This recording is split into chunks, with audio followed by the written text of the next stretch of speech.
ರವಿಗೆ ಕಾಂತಿಯ ನೀವ ನಿನ್ನ ಕಣ್ಣೀಕ್ಷಿಸಲು ಪಾಪತ ಉಳಿಯುವುದೇ ಪಾಪವಾಗಿ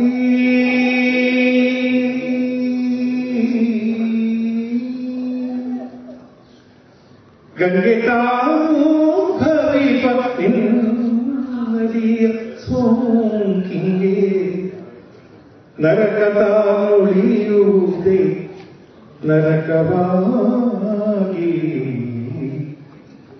ಮುಚ್ಚುಮರೆಯಿಲ್ಲದೆ ನಿನ್ನ ಮುಂದೆಲ್ಲವನ್ನು ಬಿಚ್ಚಿಡುವೆವೋ ಗುರುವೇ ಅಂತರಾತ್ಮ. ಪಾಪವಿದೆ ಪುಣ್ಯವಿದೆ ನರಕವಿದೆ ನಾಕವಿದೆ ಸ್ವೀಕರಿಸುವ ಗುರುವೇ ಅಂತರಾತ್ಮ. ಎಲ್ರಿಗೂ ನಮಸ್ಕಾರ.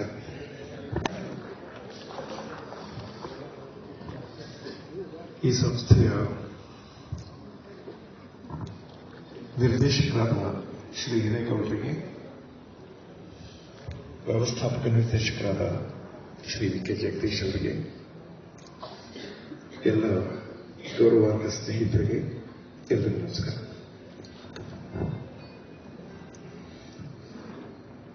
ನಾನು ಒಂದು ಕತೆ ಹೇಳ್ತಾ ಶುರು ಮಾಡ್ತೀನಿ ನನ್ನ ಮಾತು.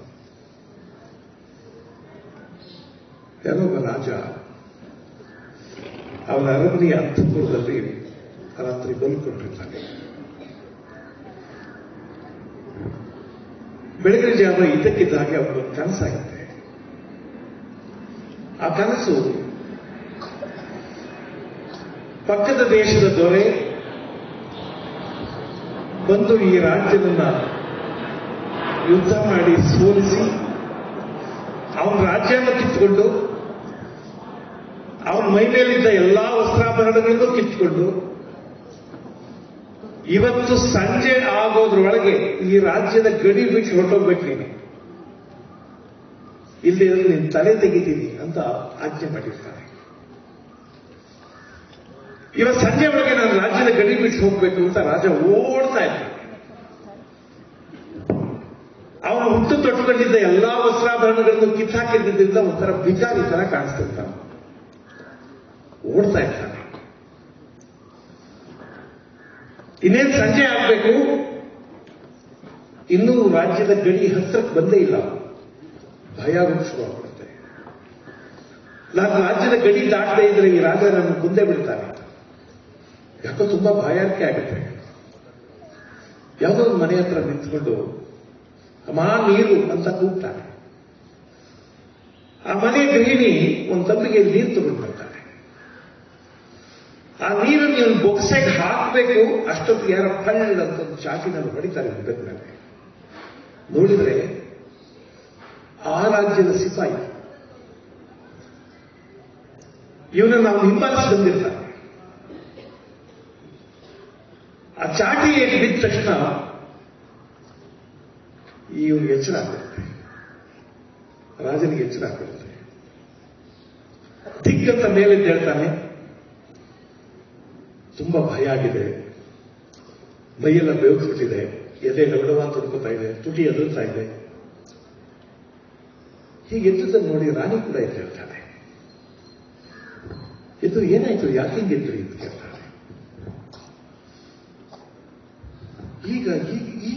ಈಗಷ್ಟೇ ನಾನು ಭಿಕಾರಿ ಆಗ್ತಿದ್ದೆ, ಹೇಳು ನಾನು ರಾಜನ ಭಿಕಾರಿನ? ರಾಣಿ ಹೇಳ್ತಾಳೆ, ನೀವು ರಾಜ ದೊರೆ, ಭಿಕಾರಿ ಅಲ್ಲ, ಕನಸು ಕಂಡಿದ್ದೀರಷ್ಟೇ. ನೋಡಿ ಈ ಅರಮನೆ ಅಂತಃಪುರ ಎಲ್ಲ ಇದೆ, ನಾನಿದ್ದೀನಿ. ನಮ್ಮ ಈ ಭವ್ಯವಾದ ಹಂಸತೂಲಿಕಾ ತಲ್ಪ ಈ ಮಂಚ ಇದೆ. ನೀನು ರಾಜ, ಭಿಕಾರಿ ಅಲ್ಲ. ಅವಾಗ ಹೇಳ್ತಾನೆ, ನಾನು ಕನಸು ಕಾಣ್ತಾ ಇದ್ದಲ್ಲ, ಆವಾಗ ಅದು ನಿಜ ಅಂತ ಅನಿಸಿತ್ತು. ನಾನು ಅದೇನು ಕನಸು ಅಂತ ಗೊತ್ತಿರಲಿಲ್ಲ. ಆದ್ರಿಂದ ಇದು ನಿಜ ಅಂತ ಅನಿಸ್ತಿದೆ. ಅದರಿಂದ ಇದೇ ಯಾಕೆ ಕನಸಿರಬಾರ್ದು? ಇದು ಕನಸಲ್ಲ ಅದು ಮಾತ್ರ ನಿಜ, ಅಥವಾ ಅದು ಕನಸಲ್ಲ ಇದು ನಿಜ ಅನ್ನೋದಕ್ಕೆ ಏನ್ ಪ್ರಮಾಣ ಇದೆ? ಆದ್ರಿಂದ ನಾನು ಭಿಕಾರಿಯಾಗಿರೋದೇ ನಿಜ ಇದ್ದಿರ್ಬೋದೇನೋ, ರಾಜನ ತರ ಕನಸು ಕಾಣ್ತಿರ್ಬೋದೇನೋ. ಯಾವ ಸತ್ಯ? ಸರಿಯಾಗಿ ಹೇಳು, ನನಗೆ ಒಪ್ಪಿಗೆ ಆಗೋ ಹಾಗೆ ಹೇಳು, ನಾನು ರಾಜನ ಭಿಕಾರಿನ. ಆ ರಾಣಿ ಪರಿಪರಿಯಾಗಿ ಹೇಳ್ತಾಳೆ, ಏನ್ ಮಾಡಿದ್ರು ಇವನಿಗೆ ನಂಬೋಕೆ ಆಗೋದೇ ಇಲ್ಲ, ನಾನು ಭಿಕಾರಿನೇ ಇದ್ದಿರ್ಬೇಕು, ಇದೆಲ್ಲ ಕನಸಿರ್ಬೇಕು ಅಂತ. ಬೆಳಗ್ಗೆ ಅವನ ಮಂತ್ರಿ ಬರ್ತಾನೆ, ರಾಜ್ಯದ ಎಲ್ಲ ಅಧಿಕಾರಿಗಳು ಬರ್ತಾರೆ, ಭೇಟಿ ಆಗ್ತಾರೆ. ಅವರೆಲ್ಲರೂ ರಾಜ ಒಂದೇ ಪ್ರಶ್ನೆ ಕೇಳ್ತಾನೆ, ಹೇಳಿ ನಾನು ರಾಜನ ಭಿಕಾರಿ. ಅವರು ಈ ಬಗೆ ಬಗೆಯಾಗಿ ಹೇಳ್ತಾರೆ, ರಾಜನಿಗೆ ಒಪ್ಪಿಗೆ ಆಗೋದಿಲ್ಲ. ಸರಿ, ಅದೊಂದು ವ್ಯಸನ ಆಗಿರುತ್ತೆ. ದಿನ ಬಂದು ಅವ್ರನ್ನೆಲ್ಲ ಅದನ್ನೇ ಕೇಳ್ತಿರ್ತಾರೆ, ನಾನು ರಾಜನ ಭಿಕಾರಿನ ಹೇಳು. ವಾರ ಕಳೆದ ಮೇಲೆ ಅರಮನೆಗೆ ಒಬ್ಬ ಜ್ಞಾನಿ ಬರ್ತಾನೆ, ಬಹಳ ಮೇಧಾವಿ, ತುಂಬಾ ಬುದ್ಧಿವಂತ ಅಂತ, ಬಹಳ ದೊಡ್ಡ ಹೆಸರಿದ್ದವರು. ಮಂತ್ರಿ ಅವನನ್ನು ಕರ್ಕೊಂಡು ಬಂದು ರಾಜನನ್ನು ಭೇಟಿ ಮಾಡಿಸ್ತಾನೆ. ಈ ರಾಜ ಅವನನ್ನು ಅದೇ ಪ್ರಶ್ನೆ ಕೇಳ್ತಾನೆ, ಸರಿಯಾಗಿ ಹೇಳು, ನನಗೆ ಒಪ್ಪಿಗೆ ಆಗುವ ಹಾಗೆ ಹೇಳು, ನಾನು ರಾಜನ ಭಿಕಾರಿ. ಇದು ಕನಸ ನಿಜ? ಆಗ ಆ ಜ್ಞಾನಿ, ಆ ಮೇಧಾವಿ ಆವರೆಗೆ ಯಾರೂ ಹೇಳದೇ ಇದ್ದ ಒಂದು ಬಹಳ ಸುಂದರವಾದ ಮಾತು ಹೇಳ್ತಾನೆ. ಆ ಮಾತನ್ನು ನೆನ್ಪಿಟ್ಕೋಬೇಕು ನಾವು. ಈ ಕಥೆ ಎಲ್ಲ ನಾನು ಇಂಗ್ಲಿಷ್ನಲ್ಲಿ ಓದಿದ್ದು. ಅಲ್ಲಿ ಎಷ್ಟು ಚೆನ್ನಾಗಿದೆ ಅಂದ್ರೆ, ಆ ಸಂತ ಜ್ಞಾನಿ ರಾಜನಿಗೆ ಹೇಳೋ ಮಾತು, if you are awake you are not a beggar. If you are asleep you are not a king.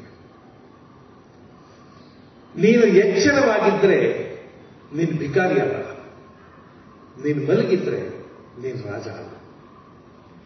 ಎಚ್ಚರವಾಗಿರೋದು ಅಂದ್ರೆ ಈಗ ನಾವಿಗೆಲ್ಲ ಕಟ್ಬಿಟ್ಕೊಂಡು ಹಂಗಿರೋದು ಅಂತಲ್ಲ.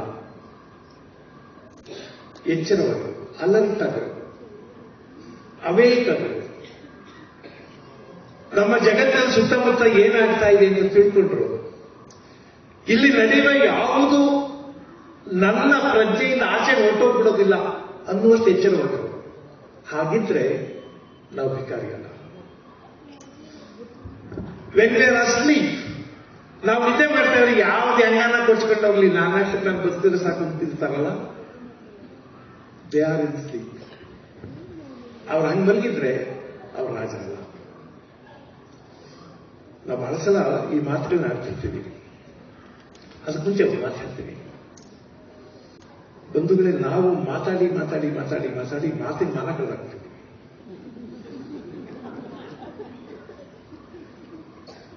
ನಿಮ್ಮನ್ನ ನೋಡಿ ನನಗೆ ಬಹಳ ಸಂತೋಷ ಆಯ್ತು ಅಂತಾನೆ ಅವನ ಮಕ್ಕಳನ್ನ ಒಂಚೂರು ಕಾಣ್ತಾನೆ.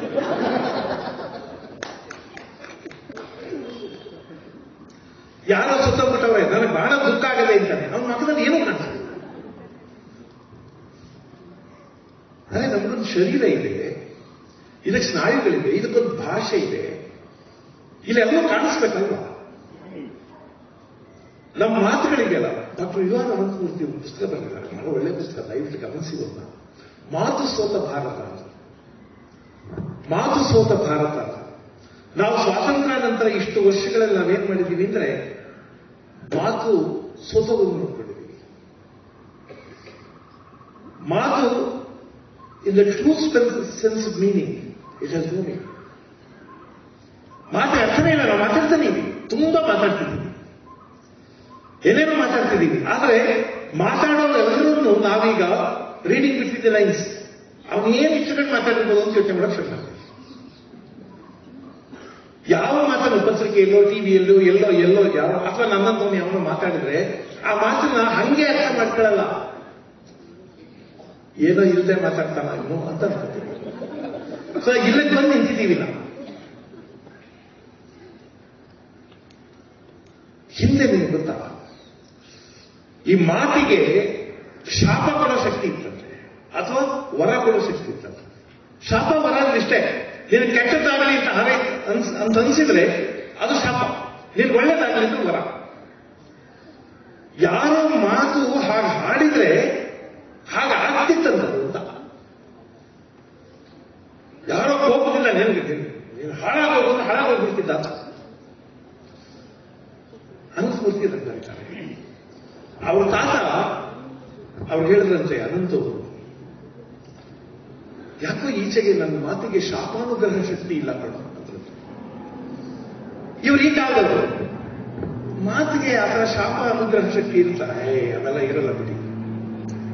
ಅದಕ್ಕೆ ಅವ್ರ ತಾತ ಒಂದು ಮಾತು ಹೇಳ್ತಾರೆ, ಅದನ್ನ ಬರೀತಾರೆ ಅನ್ನೋದ್ಬಿಟ್ಟು ನಾನು ಯೋಚನೆ ಮಾಡಬೇಕಾದ ಮಾತು ನನ್ನ ತಾತ ಹೇಳಿದ್ದು ಏನಂದ್ರೆ, ನನ್ನ ಮಾತು ಪ್ರಾಮಾಣಿಕವಾಗಿದ್ದದ್ದಾದ್ರೆ, ನನ್ನ ಮನಸ್ಸು ಪರಿಶುದ್ಧವಾಗಿದ್ದದ್ದಾದ್ರೆ ನಮ್ಮ ಮಾತಿಗೆ ಶಕ್ತಿ ಇರ್ತದೆ. ನಮ್ಮ ಮಾತುಗಳೆಲ್ಲ ಯಾಕೆ ಅರ್ಥ ಕಳ್ಕೊಂಡಿದ್ದಾವೆ ಅಂದ್ರೆ, ಅದರ ಹಿಂದೆ ನಮ್ಮ ಮನಸ್ಸು ಪರಿಶುದ್ಧವಾಗಿಲ್ಲ. ನಾವು ಉತ್ಕಟವಾಗಿ ಏನನ್ನೂ ಭಾವಿಸುವುದಿಲ್ಲ.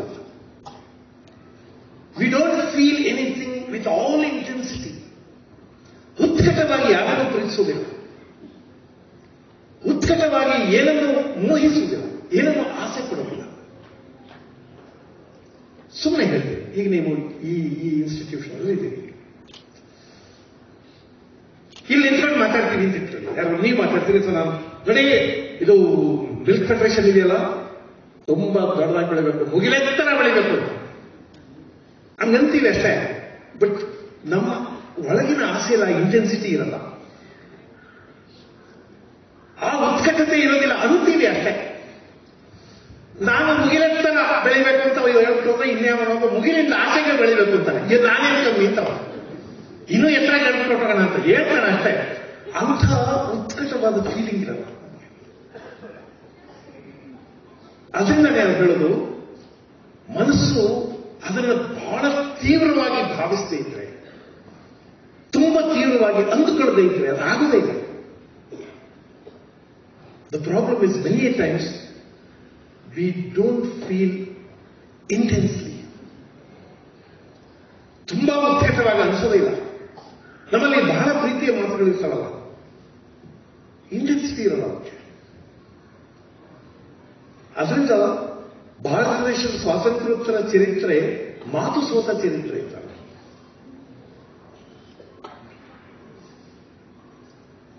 ಹಿರೇಗೌಡರು, ಹನುಮಂತಗೌಡರು ರಾಜಕಾರಣದಿಂದ ಬಂದವರು.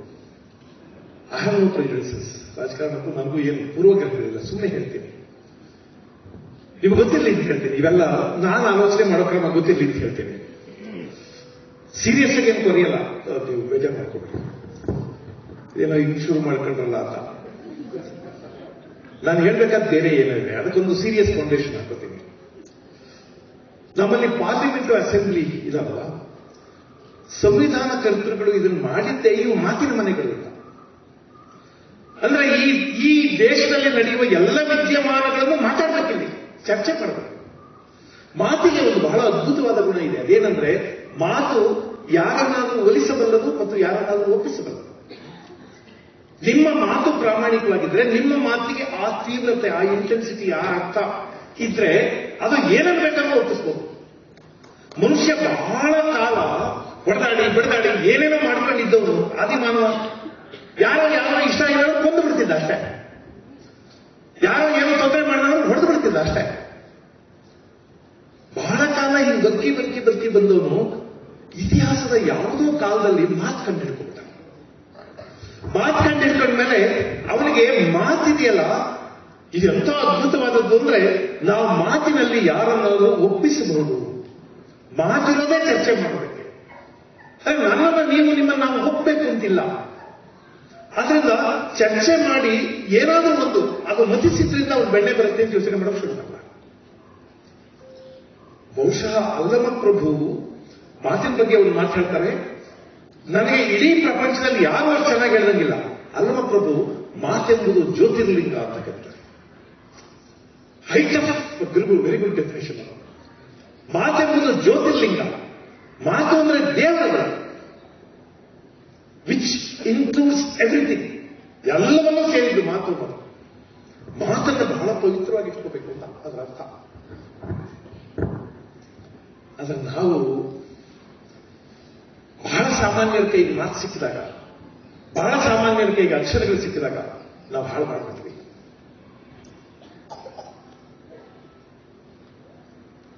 ಪಾರ್ಲಿಮೆಂಟ್ ಅಸೆಂಬ್ಲಿಗಳಲ್ಲಿ ಮಾತಾಡೋದಾಗಲ್ಲ ರೀ ಅಂತ. ಅದೇ ಮಾತಿದ್ದೇ ಮನೆ ಅದು. ಮಾತಿನಲ್ಲೇ ಏನಾದರೂ ತೀರ್ಮಾನ ಮಾಡ್ತೀವಿ ಅನ್ಬೇಕಾದ ಮನೆಗಳು ಈಗ ಮಾತಾಡೋದಾಗಲ್ಲ, ಮಾತಲ್ಲಿ ಏನು ನಡೆಯಲ್ಲ ಅಂದ್ರೆ ನಮ್ಮನ್ನು ವಾಪಸ್ ಹೋಗ್ತಾ ಇದ್ದೀವಿ ಅಂತ. ಬಹಳ ಹಿಂದಿನ ಕಾಲದಲ್ಲಿ ವಾಪಸ್ ಹೋಗ್ಬೇಕು ಅಂತಿತ್ತು. ಹಿಂದಿನ ಕಾಲದಲ್ಲಿ ಮಾತಿನೆಲ್ಲ ನಡೆಯೋದಿಲ್ಲ ಅಂತಿತ್ತು. ಆಮೇಲೆ ಮಾತುಕೊಂಡು ಇಟ್ಕೊಂಡಿದ್ದು. ಇದು ಬಹಳ ಕೆಟ್ಟ ಹೋಲಿಕೆ. ಸೀರಿಯಸ್ ಆಗಿ ತಗೋಬೇಡಿ, ಸುಮ್ಮನೆ ಹೇಳ್ತೀನಿ. ಈಗ ನಾವು ನೀವು ನಾಗರಿಕರಪ್ಪ, ನಾವು ನೀವು ಸಭ್ಯರು, ನಾವು ನೀವು ಸಜ್ಜನರು, ಏನೋ ಸಣ್ಣ ಪುಟ್ಟ ಸುಳ್ಳು ಹೇಳ್ಕೊಂಡು ಬದುಕಿದ್ದೀವಿ ಅಷ್ಟೇ. ಅಂತ ಏನು ಮನೆಯಾಳ ಸುಳ್ಳುಗಳು ಹೇಳೋಲ್ಲ ಅಂಥವ್ರು ನಾವು.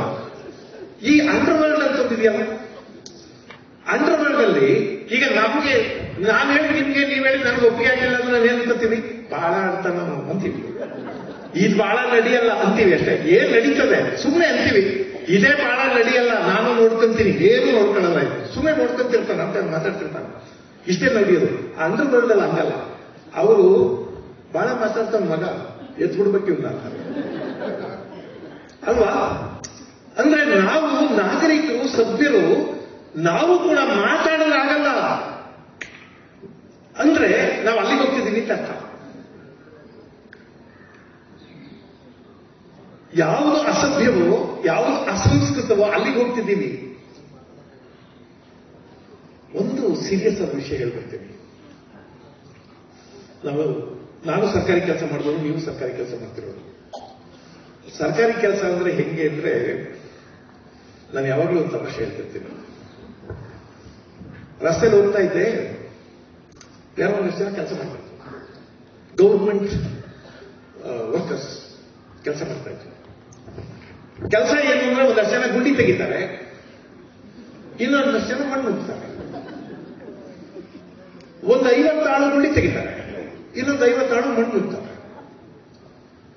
ನಾನು ಇದೇನಪ್ಪ ಗೌರ್ಮೆಂಟ್ ಕೆಲಸ ಸರ್, ಈಗ ಹೆಂಗಿದು ಗೌರ್ಮೆಂಟ್ ಕೆಲಸ? ಗುಂಡಿ ತೆಗೆದಿದ್ದಕ್ಕೆ ಮಣ್ಣು ಮುಚ್ಚೋದಕ್ಕೆ ಸರ್, ಅವೆಲ್ಲ ಕೇಳಬೇಡಿ, ನಮ್ಮ ಡ್ಯೂಟಿ ನಾವು ಮಾಡ್ತಾ ಇದ್ದೀವಿ. ನಾವು we are not integrated to one ideal. ಅಲ್ಲೆಲ್ಲೋ ಇಲ್ಲ, ನಮ್ಮ ಡ್ಯೂಟಿ ನಾವು ಮಾಡ್ಕೊಂಡು ಹೋಗ್ತೀವಿ ಅಂತಾರಲ್ಲ ಸರ್. ನೀವೇನು ಕೇಳಕ್ ಹೋಗ್ಬೇಡಿ ಸರ್, ನಮ್ಗೆ ಗುಂಡಿ ತೆಗಿಯೇ ಕೇಳೋಣ, ತೆಗಿತೀವಿ. ಇನ್ನೊಂದು ಸರ್ ನಾವು ಮಣ್ಣು ಮುಚ್ಚ ಕೇಳೋದ್ರೆ ಬಂದು ಕೂರ್ತೀವಿ. ಅಲ್ಲಿ ಯಾರೋ ಒಬ್ಬ ಮೇಸ್ತ್ರಿ ಇದ್ದ, ಅವ್ರು ಕೇಳಿದೆ ನಾನು, ಅಲ್ಲಪ್ಪ ಇದು ಕೂಲಿ ಕೊಡೋದ ಗೌರ್ಮೆಂಟ್, ಅವ್ರು ಗುಂಡಿ ತೆಗಿತಾರೆ, ಅವ್ರು ಮಣ್ಣು ಮುಚ್ತಾರೆ, ಇದೇನಿದೆ ಕೆಲಸ? ಬಿಡಿ ಸರ್, ಅವ್ರ ಡ್ಯೂಟಿ ಅವ್ರು ಮಾಡ್ತಾರೆ. ಅಲ್ಲ, ಅವ್ರ ಡ್ಯೂಟಿ ಅವ್ರು ಮಾಡ್ತಾರೆ, ವೇಸ್ಟ್ ಅಲ್ವ ದುಡ್ಡು ಸುಮ್ಮನೆ. ಅಯ್ಯೋ ಅದೇನ್ ಮಾಡಕ್ಕಾಯ್ತದೆ ಸರ್? ಒಂದೊಂದ್ಸಲ ಹಂಗೆ ಆಯ್ತದೆ.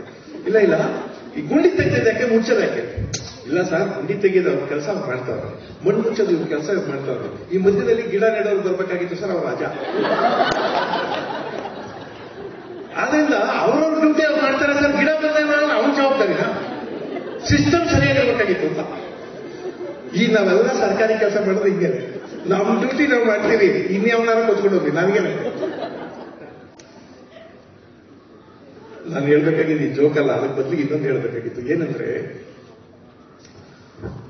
ಈಗ ನಾವು ಹೆಲ್ತ್ ಅಂತೀವಲ್ಲ, ಆರೋಗ್ಯಕರವಾಗಿರ್ಬೇಕು, ಎಲ್ಲ ಸಂಸ್ಥೆಗಳು ಆರೋಗ್ಯವಾಗಿರ್ಬೇಕು, ಸರ್ಕಾರ ಆರೋಗ್ಯವಾಗಿರ್ಬೇಕು, ರಾಜ್ಯ ಆರೋಗ್ಯವಾಗಿರ್ಬೇಕು, ದೇಶ ಆರೋಗ್ಯವಾಗಿರ್ಬೇಕು ಅಂತೀವಲ್ಲ.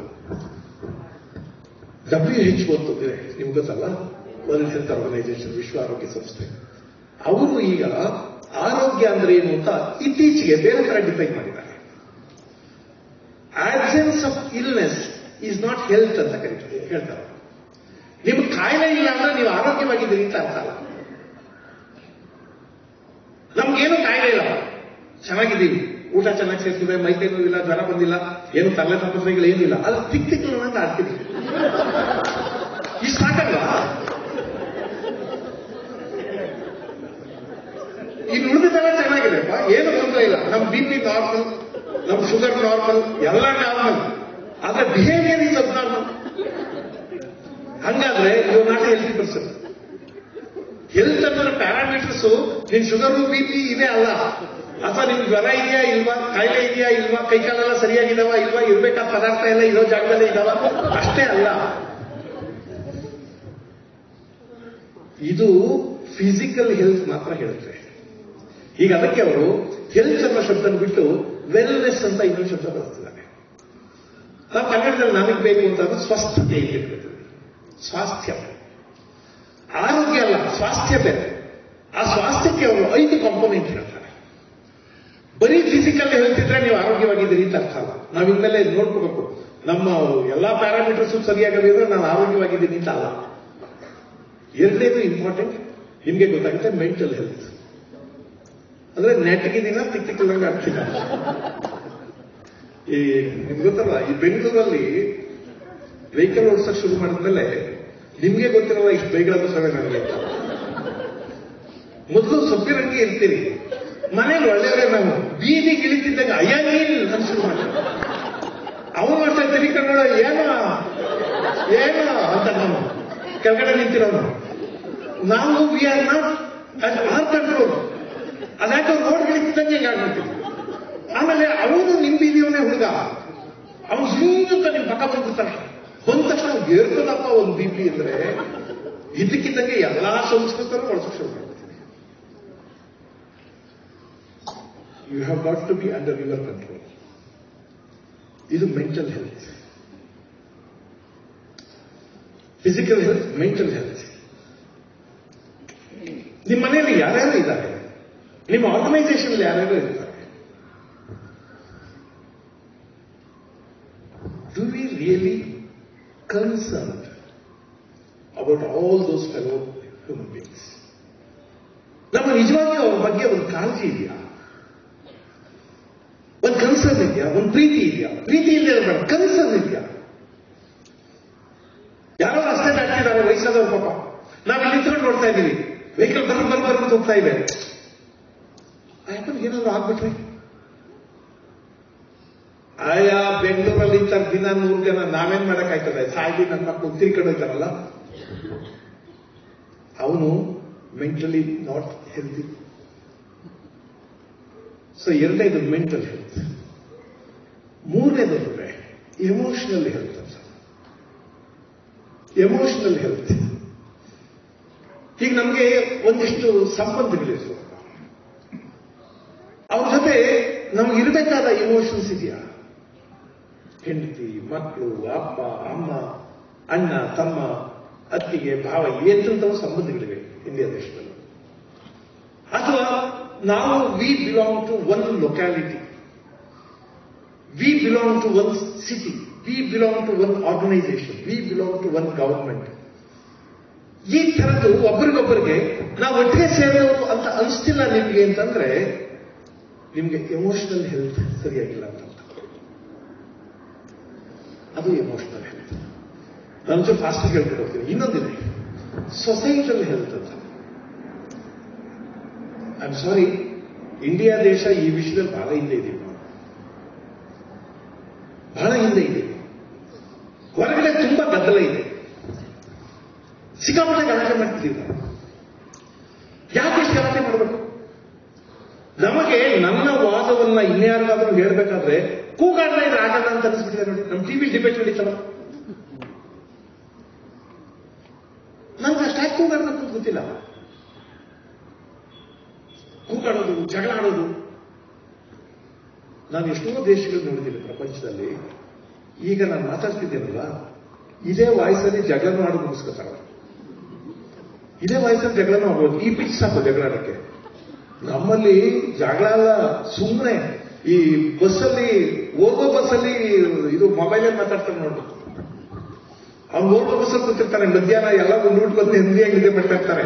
ಇವ್ನು ಶುರು ಮಾಡ್ಕೊತಾನೆ, ಎಲ್ಲಿದೆಯಾ ನೀನು, ಕಾಣಲೇ ಇಲ್ಲ. ಬೇರೆಯವ್ರು ಮಲಗಿದ್ದಾರೆ ಅಂತ ಕೂಡ ಅನ್ಕೊಳ್ಳೋದಿಲ್ಲ. ಇದಕ್ಕೆ ಸಭ್ಯ ಅಲ್ಲ ಅಂತ ಅನಿಸೋದೇ ಇಲ್ಲ ನಮಗೆ. ಸೊಸೈಟಲ್ ಹೆಲ್ತ್ ಅಂದ್ರೆ ಯಾವುದೋ ದೇಶದಲ್ಲಿ, ಯುರೋಪಲ್ಲಿ ಯಾವುದೋ ದೇಶದಲ್ಲಿ, ನಮ್ಮಲ್ಲಿ ಸ್ಕ್ಯಾಂಡಿನೇವಿಯನ್ ಕಂಟ್ರೀಸ್ ಇವೆ, ಕೆಲವು ದೇಶಗಳಿವೆ.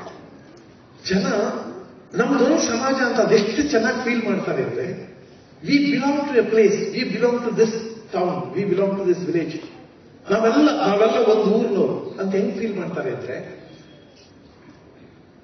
ಬಹಳ ಬ್ಯುಸಿ ಏರ್ಪೋರ್ಟ್ ಅಲ್ಲಿ, ಬಹಳ ಬ್ಯುಸಿ ಬಸ್ ಸ್ಟ್ಯಾಂಡ್ ಅಲ್ಲಿ, ರೈಲ್ವೆ ಸ್ಟೇಷನ್ ಅಲ್ಲಿ ಜನ ಸಿಕ್ಕಾಪಟ್ಟೆ ಫಾಸ್ಟ್ ಆಗಿ ಓಡಾಡ್ತಾ ಇರ್ತಾರೆ. ರೈಲ್ವೆ ಸ್ಟೇಷನ್ ಅಲ್ಲಿ ಯಾವುದೋ ಟ್ರೈನ್ ಬಂದ್ರೆ 15 ಸೆಕೆಂಡ್ 20 ಸೆಕೆಂಡ್ ನಿಲ್ಲುತ್ತೆ. ಆ ಬುಲೆಟ್ ಟ್ರೈನ್ಗಳೆಲ್ಲ ಬಂದ್ರೆ 15-20 ಸೆಕೆಂಡ್ ನಿಂತು ಹೊರಡ್ತಾರೆ. ಸರಿಯಾಗಿ ಅವ್ರು ಬಾಗಿಲ ಹತ್ರನೇ ಕರೆಕ್ಟ್ ಆಗಿ ನಿಂತಿರ್ತಾರೆ. ಸಟಕ ತೊಳೆದೋಗ್ಬಿಡ್ತಾರೆ, ಬಾಗಿಲ ಹೋಗ್ಬಿಡ್ತಾರೆ. ಅಲ್ಲಿ ಹೋಗ್ಬೇಕು ಅಂತ ಬಹಳ ಫಾಸ್ಟ್ ಆಗಿ ಹೋಗ್ತಿರ್ತಾರೆ. ಅಂಥ ಕಡೆ ಒಬ್ಬಳು ತಾಯಿ, ನಾನು ನೋಡಿದ್ದೀನಿ ಕಣ್ಣಾರೆ ಇದನ್ನ, ಒಂದು 3 ವರ್ಷದ ಮಗುನ ಸುಮ್ಮನೆ ಅದನ್ನು ಹೋಗಕ್ ಬಿಟ್ಟು ಇವಳು ನಿಧಾನಕ್ಕೆ ಬೇರೆಯವ್ರ ಜೊತೆ ಮಾತಾಡ್ತಾ ನಿಂತಿರ್ತಾಳೆ. ನಿಧಾನಕ್ಕೆ ಮಾತಾಡ್ಕೊಂಡು ಹೋಗ್ತಾಳೆ. 3 ವರ್ಷದ ಮಗು ಇಷ್ಟು ಜನಗಳಿಗೆ ನಡುವೆ ಓಡಾಡಿದ್ರೆ ಈ ಜನ ಏನು ಮಾಡೋದಿಲ್ಲ ಅನ್ನೋ ನಂಬಿಕೆ ಅವಳ ಸಮಾಜದ ಮೇಲಿದೆ. ನಾವು ನಮ್ಮ ಮಗಳು, ನಮ್ಮ ಮಗ ಸ್ಕೂಲ್ಗೆ ಹೋಗಿರೋನು 15 ನಿಮಿಷ ಲೇಟ್ ಆದ್ರೆ ತಲೆ ಚುಚ್ಚಗಳು ಶುರು, ಏನಾಗ್ಬಿಟ್ಟಿರ್ತದ ಏನು. ನಮ್ಮ ಫ್ರೆಂಡ್ ಒಬ್ಬ ಹೇಳ್ತಿದ್ದ, ಅಯ್ಯೋ ನಮ್ಮ ಮನೆ ಬಹಳ ಗಾಬರಿ ಪಡ್ತಾರೆ ಕಣೆ. ಹೌದಾ, ಎಷ್ಟು ಗಾಬರಿ ಪಡ್ತಾರೆ. ನಾನು ಆಫೀಸಿಂದ ಹೋಗೋದು 2 ಗಂಟೆ ತಡ ಆಗ್ಬಿಟ್ಟು ಮೊಬೈಲ್ ಸಿಕ್ಕದೆ ಹೋಗ್ಬಿಟ್ರೆ ಜನಕ್ಕೆಲ್ಲ ಹೇಳೇ ಬಿಡ್ತಾರೆ, ಗಾಡಿ ಎಷ್ಟೊತ್ತಿಗೆ ಬರ್ತದೆ ಗೊತ್ತಿಲ್ಲ, ಯಾವ್ದಕ್ಕೂ ಬಂದಿರಿ ಅಂತ ಹೇಳ್ಬಿಡ್ತಾರೆ. ನಾವು ಇಷ್ಟ ಆಸಕ್ತಿಯಲ್ಲಿ ಇರ್ತೀವಿ. 2 ಗಂಟೆ ಮನೆ ಯಾವಾಗಲೂ ಬಂದ್ರು, 2 ಗಂಟೆ ಮನೆ ಬಂದಿಲ್ಲ, ಫೋನ್ ಸಿಗ್ತಾ ಇಲ್ಲ ಅಂದ್ರೆ ಏನು ಆಗಬೇಕು.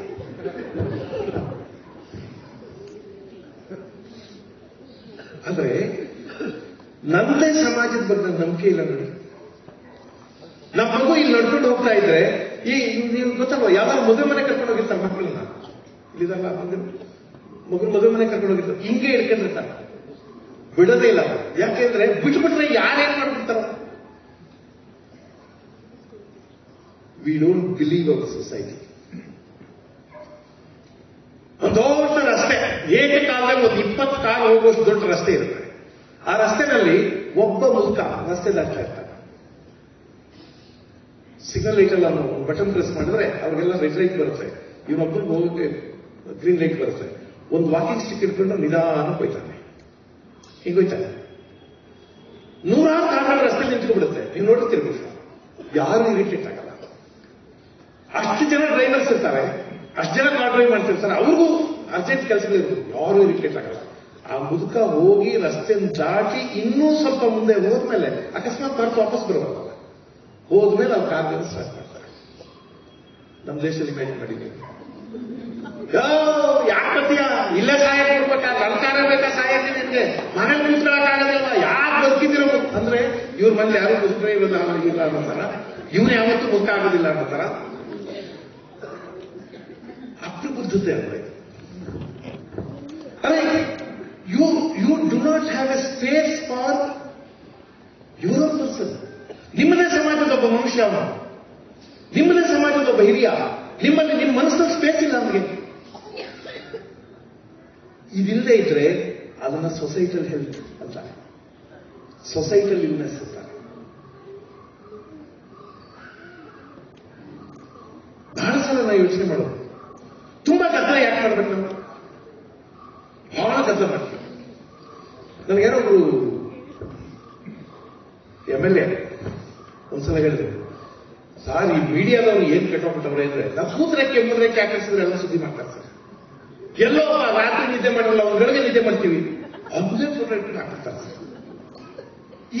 ಏನ್ ಮೀಡಿಯಾಗಳು ಏನ್ ಕೆಟ್ಟೋಗ್ಬಿಟ್ಟವೆ. ನಾನು ಹೇಳಿದ್ರೆ ಅವ್ರು ಕೆಡಿಸೋದು ನೀವೇ. ನೀವು ಊರಿಗೆ ಬರ್ತಿದ್ರಲ್ಲ, ನೀವ್ಯಾಕೆ ಪಟಾಕಿ ಹೊಡಿಸ್ಕೊತೀರಾ? ನೀವು ಸುಮ್ಮನೆ ಬಂದು ಹೋಗೋದಾಗಿತ್ತಲ್ಲ. ನೀವು ಬರುವಾಗ ಬಾಗಿಲೆಲ್ಲ ಜನ ನಿಂತ್ಕೊಂಡು ಪಾವಟೆ ಹಿಡಿಬೇಕು, ಪಟಾಕಿ ಹೊಡಿಬೇಕು ಅಂತ ನೀವೇನ್ ಸದ್ದು ಮಾಡೋಕೆ ಶುರು ಮಾಡಿದ್ರು. ಈಗ ನೀವು ಅದೇ ಸುದ್ದಿಗೆ ವ್ಯಾಪಾರ ಆಹಾರ ಆಗ್ತೀರಿ. ಇದೆಲ್ಲ ಸ್ಟಿಮ್ಯುಲೇಟ್ ಮಾಡೋದು ನಾವೇ. ನಾನು ಸುದ್ದಿ ಆಗ್ಬೇಕು ಅಂತ ನಾನು ಆಸೆ ಪಡ್ತಿದ್ದಂಗೆ ನಾನು ಮಾಡಬಾರ್ದೇ ಮಾಡಬೇಕು, ಬೇಗ ಸುದ್ದಿ ಆಗ್ತದೆ. ಒಂದು ಸೂಕ್ಷ್ಮ ಸಮಾಜದಲ್ಲಿ, ಒಂದು ಪ್ರಬುದ್ಧ ಸಮಾಜದಲ್ಲಿ ನಾನು ಸುದ್ದಿ ಮಾಡಬೇಕು ಅಂತ ಯೋಚನೆ ಮಾಡಬೇಕಾಗಿಲ್ಲ. ಸಮಾಜವೇ ನನ್ನನ್ನು ಹ್ಯಾಕ್ ಗ್ರಹಿಸಬೇಕು ಅಂತ ತೀರ್ಮಾನ ಮಾಡಬೇಕು. That is called societal health. ಅದನ್ನು ಸಾಮಾಜಿಕ ಆರೋಗ್ಯ ಅಂತ ಹೇಳ್ತಾರೆ. ಇನ್ನೊಂದಿದೆ ಬಹಳ ಇಂಪಾರ್ಟೆಂಟ್. ಇತ್ತೀಚೆಗೆ ಬಹುಶಃ 2010 ಈಚೆಗೆ ವರ್ಲ್ಡ್ ಹೆಲ್ತ್ ಆರ್ಗನೈಸೇಷನ್ ಸೇರಿಸಿದ್ದು. ಅವರು ಸ್ಪಿರಿಚುವಲ್ ಹೆಲ್ತ್ ಅಂತ ಹೇಳ್ತಾರೆ. ಸ್ಪಿರಿಚುವಲ್ ಹೆಲ್ತ್ ಅಂದ್ರೆ ನೀವೇನು ಸಾಧನೆ ಮಾಡಿ, ತಪಸ್ ಮಾಡಿ, ಯೋಗ ಮಾಡಿ ಸಮಾಧಿ ಸ್ಥಿತಿಗೆ ಹೋಗ್ಬಿಡ್ಬೇಕು ಅಂತ ಹಂಗೆಲ್ಲ ಏನಿಲ್ಲ. ಸ್ಪಿರಿಚುವಲ್ ಹೆಲ್ತ್ ಅಂದ್ರೆ ಇಷ್ಟೇ, ಏನಂದ್ರೆ ಈ ಸಮಾಜದಲ್ಲಿ ನನಗಿಷ್ಟವಿಲ್ಲದ್ದು ಇರುತ್ತದೆ ಅಂತ ತಿಳ್ಕೊಳ್ತೀವಿ. Everything does not take place as you want, as you like. ನಿಮ್ಗೆ ಇಷ್ಟ ಬಂದಂಗೆ ಎಲ್ಲ ಆಗಲ್ಲ.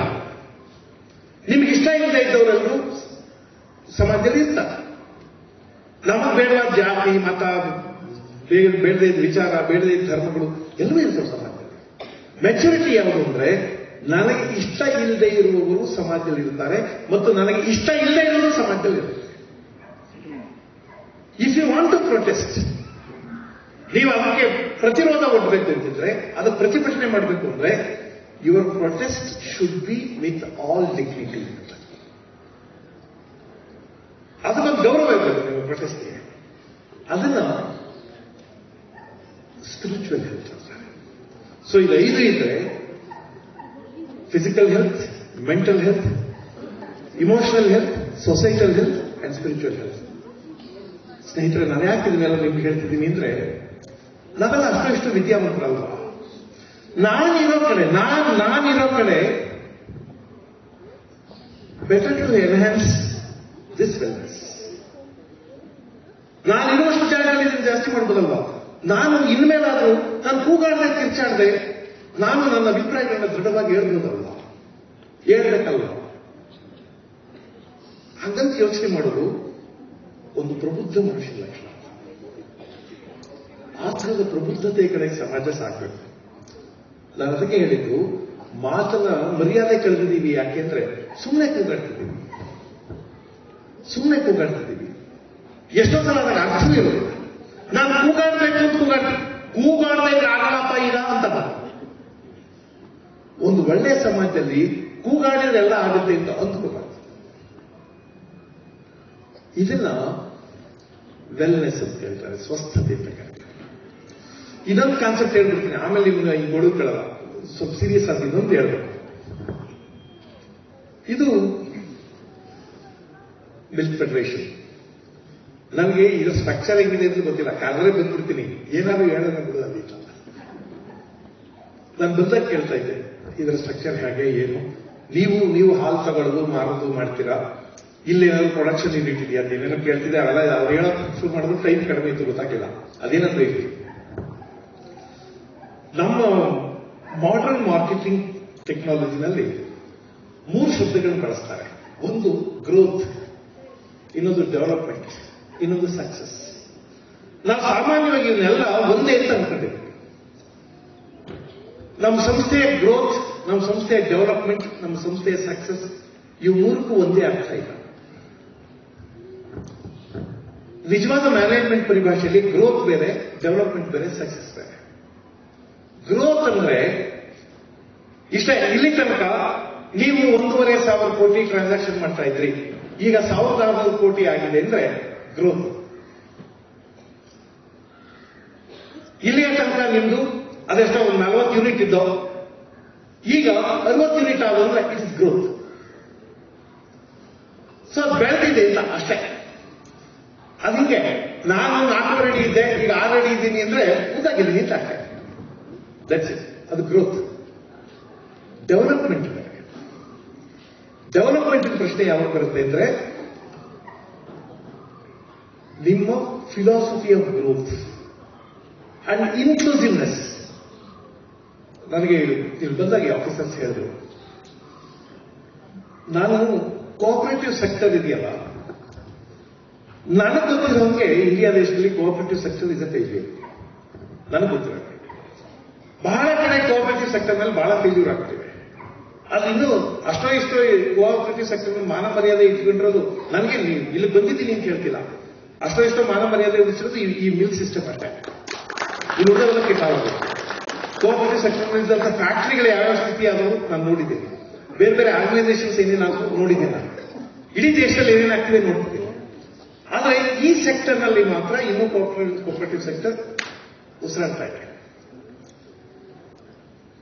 ಒಂದು ಕೋಆಪರೇಟಿವ್ ಸೆಕ್ಟರ್ ಅಂದಾಗ ನನಗೆ ಯಾರೋ ಆಫೀಸರ್ ಹೇಳ್ತಾರೆ, ಬಹಳ ಇಷ್ಟ ಆಯಿತು. ಅದೇನಂದ್ರೆ, ಕೋಆಪರೇಟಿವ್ ಸೆಕ್ಟರ್ ಬೇಕಾ ಬೇಡವಾ ಅಂತ ನಾನು ಕೇಳಿದವ್ರು ಹೇಳಿದ್ರು, ಸರ್ ಕೋಆಪರೇಟಿವ್ ಸೆಕ್ಟರ್ನಲ್ಲಿ ಏನೇ ಇಂಟರ್ಫಿಯರೆನ್ಸ್ ಇರಬಹುದು, ಆದರೂ ಇನ್ನು ನಾವು ವಿ ಫೀಲ್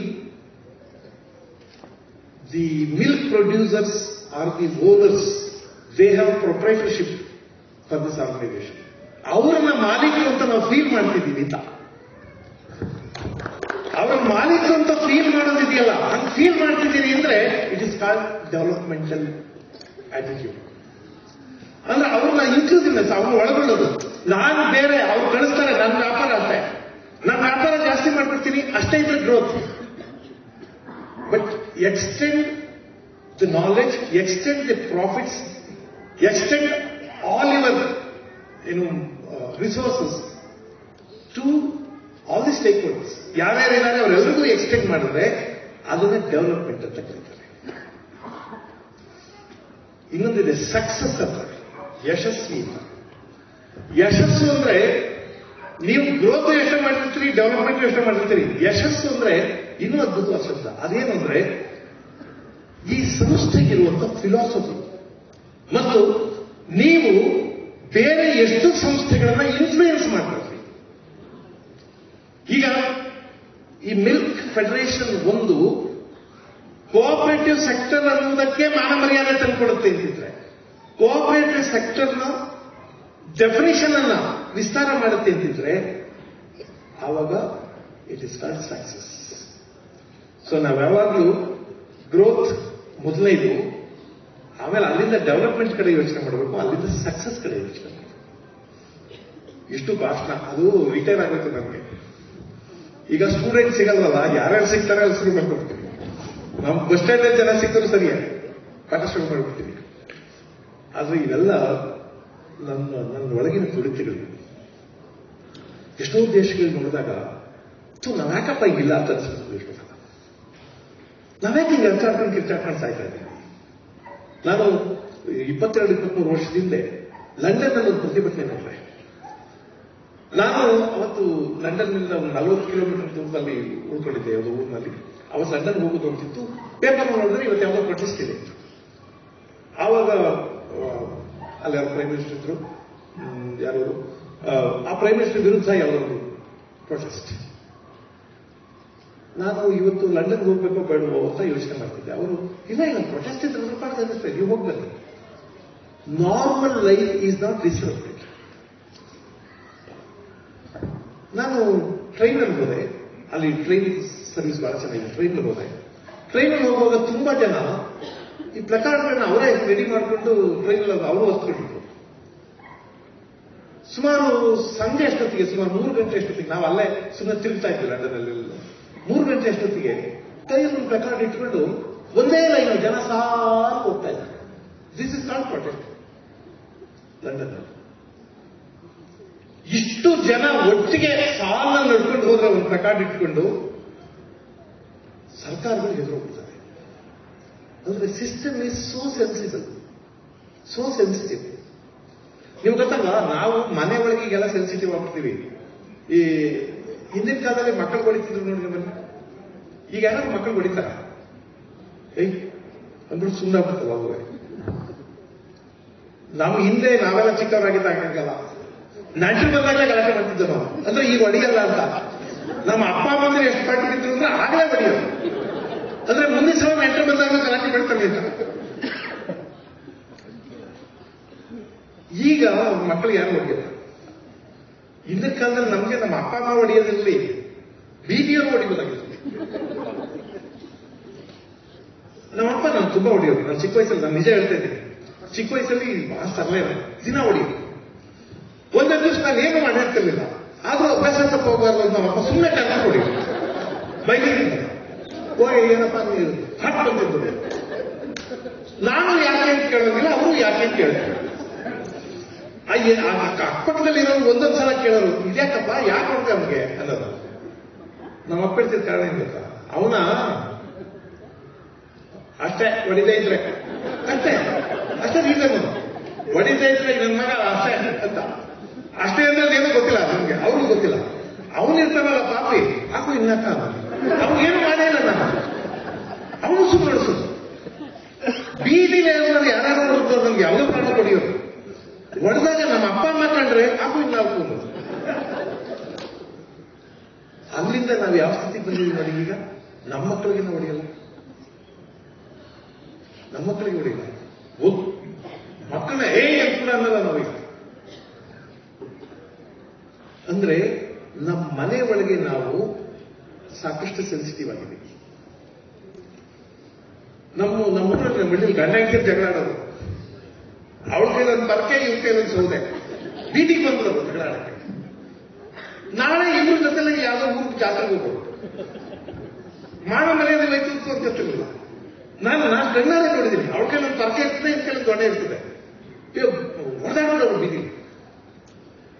ಇವಾಗ ಯಾರು ಗಂಡ ಹೆಂಡತಿ ಹಂಗೆ ಮಾತಾಡ್ತಾರ? ಲಾಯರ್ ಹತ್ರ ಹೋಗ್ತಾರೆ. ಅಲ್ಲೋಗಿ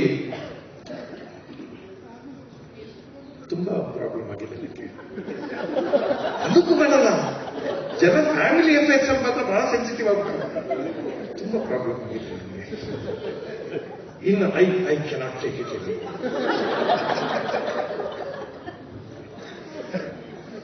ಆಗ ಯಾರೋ ಮದುವೆ ಆಗ್ಬಿಟ್ಟಿದ್ವಿ. ಅವ್ರ ಅಪ್ಪ ಮದುವೆ ಆಗುವಾಗ ಹೇಳಿಲ್ಲ, ನೋಡು ನನ್ನ ಮಗಳು ಚಿನ್ನ ಕಣಯ, ಗುಣ ಅಯ್ಯೋ 64 ಗುಣ ಇರಬೇಕು ಹೆಣ್ಮಕ್ಳಿಗೆ. ಯಾವುದೋ ಗೊತ್ತಿಲ್ಲ ಅವ್ರಿಗೆ, ಚಿನ್ನ ಅಲ್ಲ 64 ಇರಬೇಕು ಹೆಣ್ಮಕ್ಳಿಗೆ. 62 ನನ್ನ ಮಗಳಿಗೆ 62 ಗುಣ ಅವೆ, ನನ್ನ ಮಗಳಿಗೆ 64 ಅಲ್ಲ. ಇವನು ಉಬ್ಬೋಗ್ಬಿಟ್ಟ. ಎಲ್ಲರಿಗೂ ಒಂದು 2-3 ಕಡಿಮೆ ಇದ್ದೇ ಇರ್ತವೆ. 10-20 ಕಡಿಮೆ ಇದ್ರೆ ಮದುವೆ ಆಗ್ಬೋದು. ಇವಳು 64 2 ಗುಣ ಅಷ್ಟೇ ಕಡಿಮೆ ಇರೋದು. ಪರವಾಗಿಲ್ಲ, ಆಗೋಣ ಮದುವೆ ಆಗ್ಬಿಟ್ಟ. ಮದುವೆ ಆಗ್ಬಿಟ್ಟ, ಪಡಿ ಪಾಠಪ್ಪ ಒಂದಿರೋರು ನಿಮ್ದೆ ದಿನಾಕಲ್ಲ. ಅವ್ರ ಭಾವನ್ ತಪ್ಪದ ಏನ ಮದುವೆಗೆ ಮುಂಚೆ 64 62 ಗುಣ ಅವೆ ಅಂತಾರ. ಈಗಲೂ ಹೇಳ್ತೀನಿ 64 62 ಅವೆ. ಅವೆರಡು ಇಲ್ಲ ಅಂತಲ್ಲ, ಅದು ಯಾವುದು ಎಲ್ಲ ಗುಣಗಳು ಇವೆ, ಎರಡಿಲ್ಲ. ಯಾವುದು ಸ್ವಂತ ಬುದ್ಧಿ ಇಲ್ಲ, 7 ಮಾತು ಕೇಳ.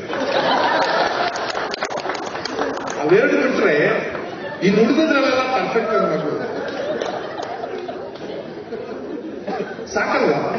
ಸ್ವಂತ ಬುದ್ಧಿ ಇಲ್ಲ, 7 ಮಾತು ಕೇಳ. ಇವೆರಡು ಬಿಟ್ರೆ ಎಲ್ಲ ಪರ್ಫೆಕ್ಟ್.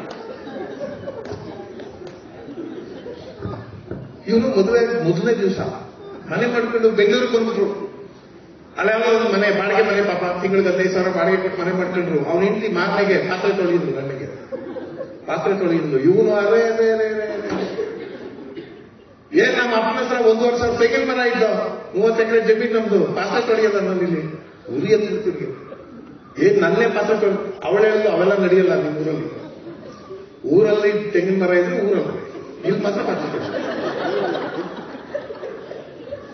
ಏನ್ ಮಾಡೋದು ಈಗ? 3-4 ದಿವಸ ತೊಳೆದ. ಆಮೇಲೆ ನನ್ನ ಫ್ರೆಂಡ್ಗೆ ಯಾರೋ ಹೇಳ್ದ,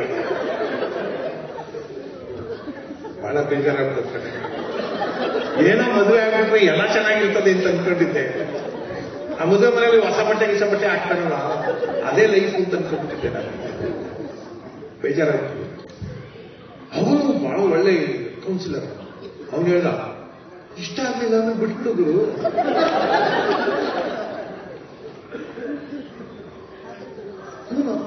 ಅಷ್ಟು ಸುಲಭನ? ಇಲ್ಲ ಸುಲಭನ. ಲಾಯರ್ ಹತ್ರ ಹೋಗಷ್ಟೇ.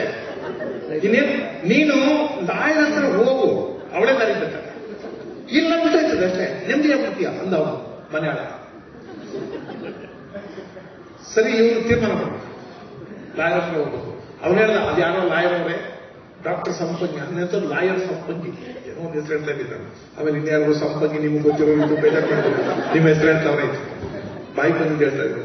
ಲಾಯರ್ ಸಂಪಂಗಿ ಅವ್ರದ್ದು ಹೋಮ್ ಆಫೀಸು. ಇವನಿಗೆ ತಲೆ ಕೈಕೊಂಡ್ಬಿಡ್ತು. ರಾತ್ರಿ ಎಲ್ಲ ನಿದ್ದೆ ಬಂದಿಲ್ಲ, ಬೆಳಗ್ಗೆನೆ ಹೋಗ್ತಾ 8 ಗಂಟೆಗೆ ಹೋಗ್ತಾ. ಅವ್ರು ಬಾಗಿಲು ತೆಗೆಯಿದೆ 10 ಗಂಟೆಗೆ, ಇವ್ನು 8 ಗಂಟೆಗೆ ಹೋಗಿ ಮನೆ ತಗೊಂಡು. ಆಯಪ್ಪ 10 ಗಂಟೆಗೆ ಬಾಗಿಲು ತೆಗಿಬೇಕಲ್ಲ, 11ಕ್ಕೆ ಬಂದ. ಇವ್ರು ಕೇಳ್ದ, ಅಲ್ಲ ರೀ ಸ್ವಾಮಿ, ನನಗೆ ತಲೆ ಕೆಟ್ಟೋಗ್ತದೆ, ನನಗೆ ಬೇಗ ಡೈವರ್ಸ್ ಕೊಡಿಸ್ಬೇಕು. ನೀವೇನ್ ಮಾಡ್ತೀರಿ ಗೊತ್ತಿಲ್ಲ, ಅದೇನ್ ತಿನ್ಬೇಕಾಗಿ ತಗೊಳ್ಳಿ. ಪಾತ್ರೆ ತೊಳಿ ಅಂತ ನಾನು ಅದಕ್ಕೆ ಬೇಜಾರಾಗಿ ಬಂದಿದ್ದೀನಿ. 10 ಗಂಟೆಗೆ ಆಫೀಸ್ ಓಪನ್ ಆಗಬೇಕು, 11 ಗಂಟೆಗೆ ತೆಗೆದಿದ್ರ ನೀವು. ಅವನು ಇಲ್ಲ, ಅದು ಏನ್ ಮಾಡ್ತೀಯ, ಬಟ್ಟೆ ಒಗಿತಿದ್ದ, ಜಾಸ್ತಿ ಇದ್ದ ಬಟ್ಟೆ ಒಗಿ ಲೇಟ್ ಆಗಬೇಕು.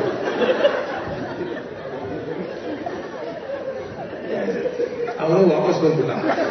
ಲಾಯರೇ ಬಟ್ಟೆ ಒಗಿತಾವನೆ, ಇವ್ರು ಪಾತ್ರೆ ತೊಳಿ ಹೇಗೆ ಬೇಜಾರಾಗ್ತದ. ಅದಕ್ಕೆ ನಾನು ಹೇಳಿದಲ್ಲ, ಏನೋ ಇದೆಯಪ್ಪ, be happy with what you have. ಯಾವುದೋ ಒಂದು ಸಿಕ್ಕಿದೆ ಸಂತೋಷವಾಗಿರ್ಬೇಕಷ್ಟೇ. ನೀವು ನೋಡ್ಬೇಕು, ಈ ಮದುವೆ ರಿಸೆಪ್ಷನ್ ಹುಡುಗ ಹುಡುಗಿ ಬಹಳ ಡಲ್ ಆಗಿರ್ತಾರೆ, ಕೆಲವು ಬೇಜಾರಾಗಿರ್ತಾರೆ. ನನ್ನ ಶಿಷ್ಯ ಒಬ್ಬ ಮದುವೆ ಆಯ್ತಿದ್ದ, ಬಹಳ ಬೇಜಾರಾಗಿದ್ದ. ನಾನು ಕೇಳಿದೆ, ಯಾಕೆ ರಿಸೆಪ್ಷನ್ ಅಲ್ಲ, ನೀನೇನು ಬೇಜಾರಾಗಿದೆಯಲ್ಲ, ಯಾಕೆ ಅಂದೆ. ಅವನು ಅವ್ನ ಹೆಂಡತಿ ಫ್ರೆಂಡ್ಸ್ ಎಲ್ಲ ಓಡಾಡ್ತಿರ್ತಾರೆ ಹುಡುಗಿರು ನೋಡ್ಬಿಟ್ಟು. ನಾನು ಹೆಣ್ಣು ನೋಡುವಾಗ ಯಾರದವೆಲ್ಲ ಎಲ್ಲೋ ಒಂದು ಕಣ್ಣಿಗೆ ಬೀಳಿಲ್ಲ. ನನ್ನ ಕಣ್ಣಿಗೆ ಇದೇ ಬೀಳೆ ಅಲ್ಲ. ಇವೆಲ್ಲ ಎಲ್ಲ ಅಡ್ಕೊಂಡಿದ್ದು ಸಹ, ಯಾವ ದಿನದಲ್ಲಿ ಯಾವ ದಿನದಲ್ಲಿದ್ದು ಇವತ್ತು ಕಾಣ್ತಾವಲ್ಲ. ಈಗ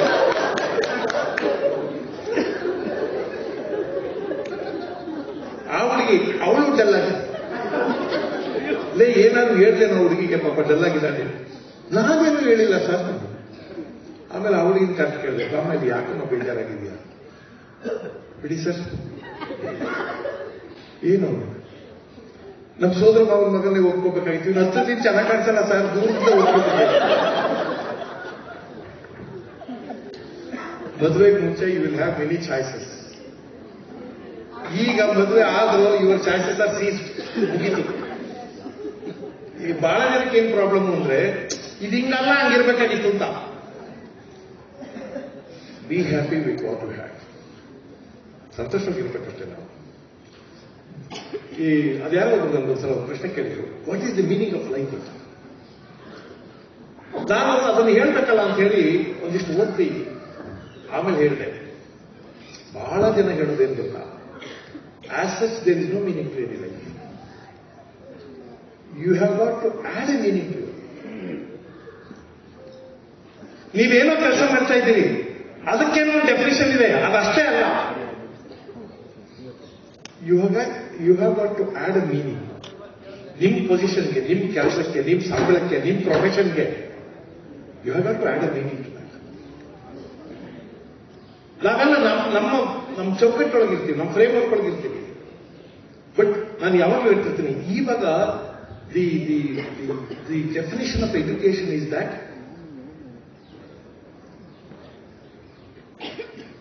think beyond, act beyond. Think beyond.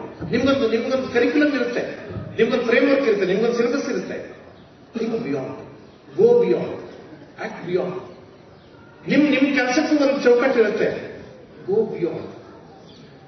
ಅದರಿಂದ ಆಚೆಗೆ ಹೋಗ್ಬೇಕು. ಆಚೆಗೆ ಹೋಗೋದು ಅಂದ್ರೆ ಔಟ್ಲಾ ಅಲ್ಲ, ಕಾನೂನು ಮೀರಿ ಆಚೆಗೆ ಹೋಗೋದಲ್ಲ. Extension is different. ವಿಸ್ತರಿಸೋದು ಬೇರೆ, ಜಾಗ ಬಿಟ್ಟು ಬೇರೆ ಕಡೆ ಕೂತ್ಕೊಳ್ಳೋದು ಬೇರೆ. ಸೊ ಎಕ್ಸ್ಟೆಂಡ್ ದಿ ಪಾಸಿಬಿಲಿಟೀಸ್ ನಾವು ಮಾಡಬೇಕಾದ ಕೆಲಸ. ಯಾವುದೇ ಸಕ್ಸಸ್ಫುಲ್ ಮನುಷ್ಯ ನೋಡಿ, ಅವನಿಗಿರುವ ಜಾಗ ಮುಂಚೂರು ಎಕ್ಸ್ಟೆಂಡ್ ಮಾಡಬೇಕು. ಇದಕ್ಕಿಂತ ಬೇರೆದಾಗಿ ಯೋಚನೆ ಮಾಡಬೇಕು. ಅದ್ಯಾರೋ ಹೇಳ್ತಾರೆ, ಬಹಳ ಚಂದವಾದ ಮಾತು. ಸಕ್ಸಸ್ ಆದವರೆಲ್ಲ they don't do different things, they do things differently. ಬೇರೆ ಏನೇನೇನೋ ಮಾಡಬೇಕಾಗಿಲ್ಲ, ನಾವು ಮಾಡಿದ್ರೆ ಬೇರೆ ತರ ಮಾಡಬೇಕು. ನಾನು ಅದಕ್ಕೆ ಹೇಳಿದೆ, ಪ್ರೈಮರಿ ಪ್ರಿನ್ಸಿಪಲ್ ಇಸ್ ದಟ್ ಯಾವತ್ತೂ ಒಂದು ದಿವಸ ಡಿಕ್ಲೇರ್ ಮಾಡಬೇಕು, ಇನ್ಮೇಲೆ ನಾನು ಕೂಗಾಡಲ್ಲ. ನಾನು ಕೂಗಾಡಿದ್ರೆ ನನ್ನ ಅಭಿಪ್ರಾಯ ನಾನು ಹೇಳ್ತೀನಿ. ನಾನು ಕಿರ್ಚಾಡೋದು ಕೂಗಾಡೋದು ಇಮ್ಯಾಚುರಿಟಿ, ಅಪ್ರಬುದ್ಧತೆ. ಯಾರು ಸೀರಿಯಸ್ ಆಗಿ ತಗೊಳ್ಳಲ್ಲ. ಜಯಂತ್ ಪಟೇಲ್ ಮಿನಿಸ್ಟರ್ ಆಗಿ ತಗೊಂಡು ಮಾತಾಡ್ತಾ ಇದ್ರು, ತಮಾಷೆಗಿದ್ದರು. ಅಪೋಸಿಷನ್ ಅವರು ಅಷ್ಟೊಂದು ಕೂಗ್ತಾ ಇದ್ದಾರೆ, ನೀವೇನು ಆನ್ಸರೇ ಮಾಡ್ತಿಲ್ಲ ಅಂತ. ಅದು ಪಟೇಲ್ ಹೇಳಿದ್ರು, ಅಯ್ಯೋ ರೈಲು ಹೋಗುವಾಗ ಬರುವಾಗ ಕೂಗ್ತದ, ಆನ್ಸರ್ ಮಾಡಕ್ಕಾಗ್ತದೆ. ಕೂಗೋದಾದ್ರೆ ಧರ್ಮ ಕೂಗ್ತದೆ, ಕೂಗದಲ್ಲ, ಸುಮ್ಮನೆ ಕೂಗಲ್ಲ. ನಮ್ಮದೊಂದು ಸಮಾಜನ ಎಷ್ಟು ಸೆನ್ಸಿಟೈಸ್ ಮಾಡ್ಕೋಬೇಕು ನಾವು ಅಂದ್ರೆ, ಕೂಗಾಟ, ಕಿರ್ಚಾಟ, ಹೊಡೆದಾಟ, ಬಡದಾಟಗಳಿಲ್ಲದೆ ನಾವು we can sort our problems out.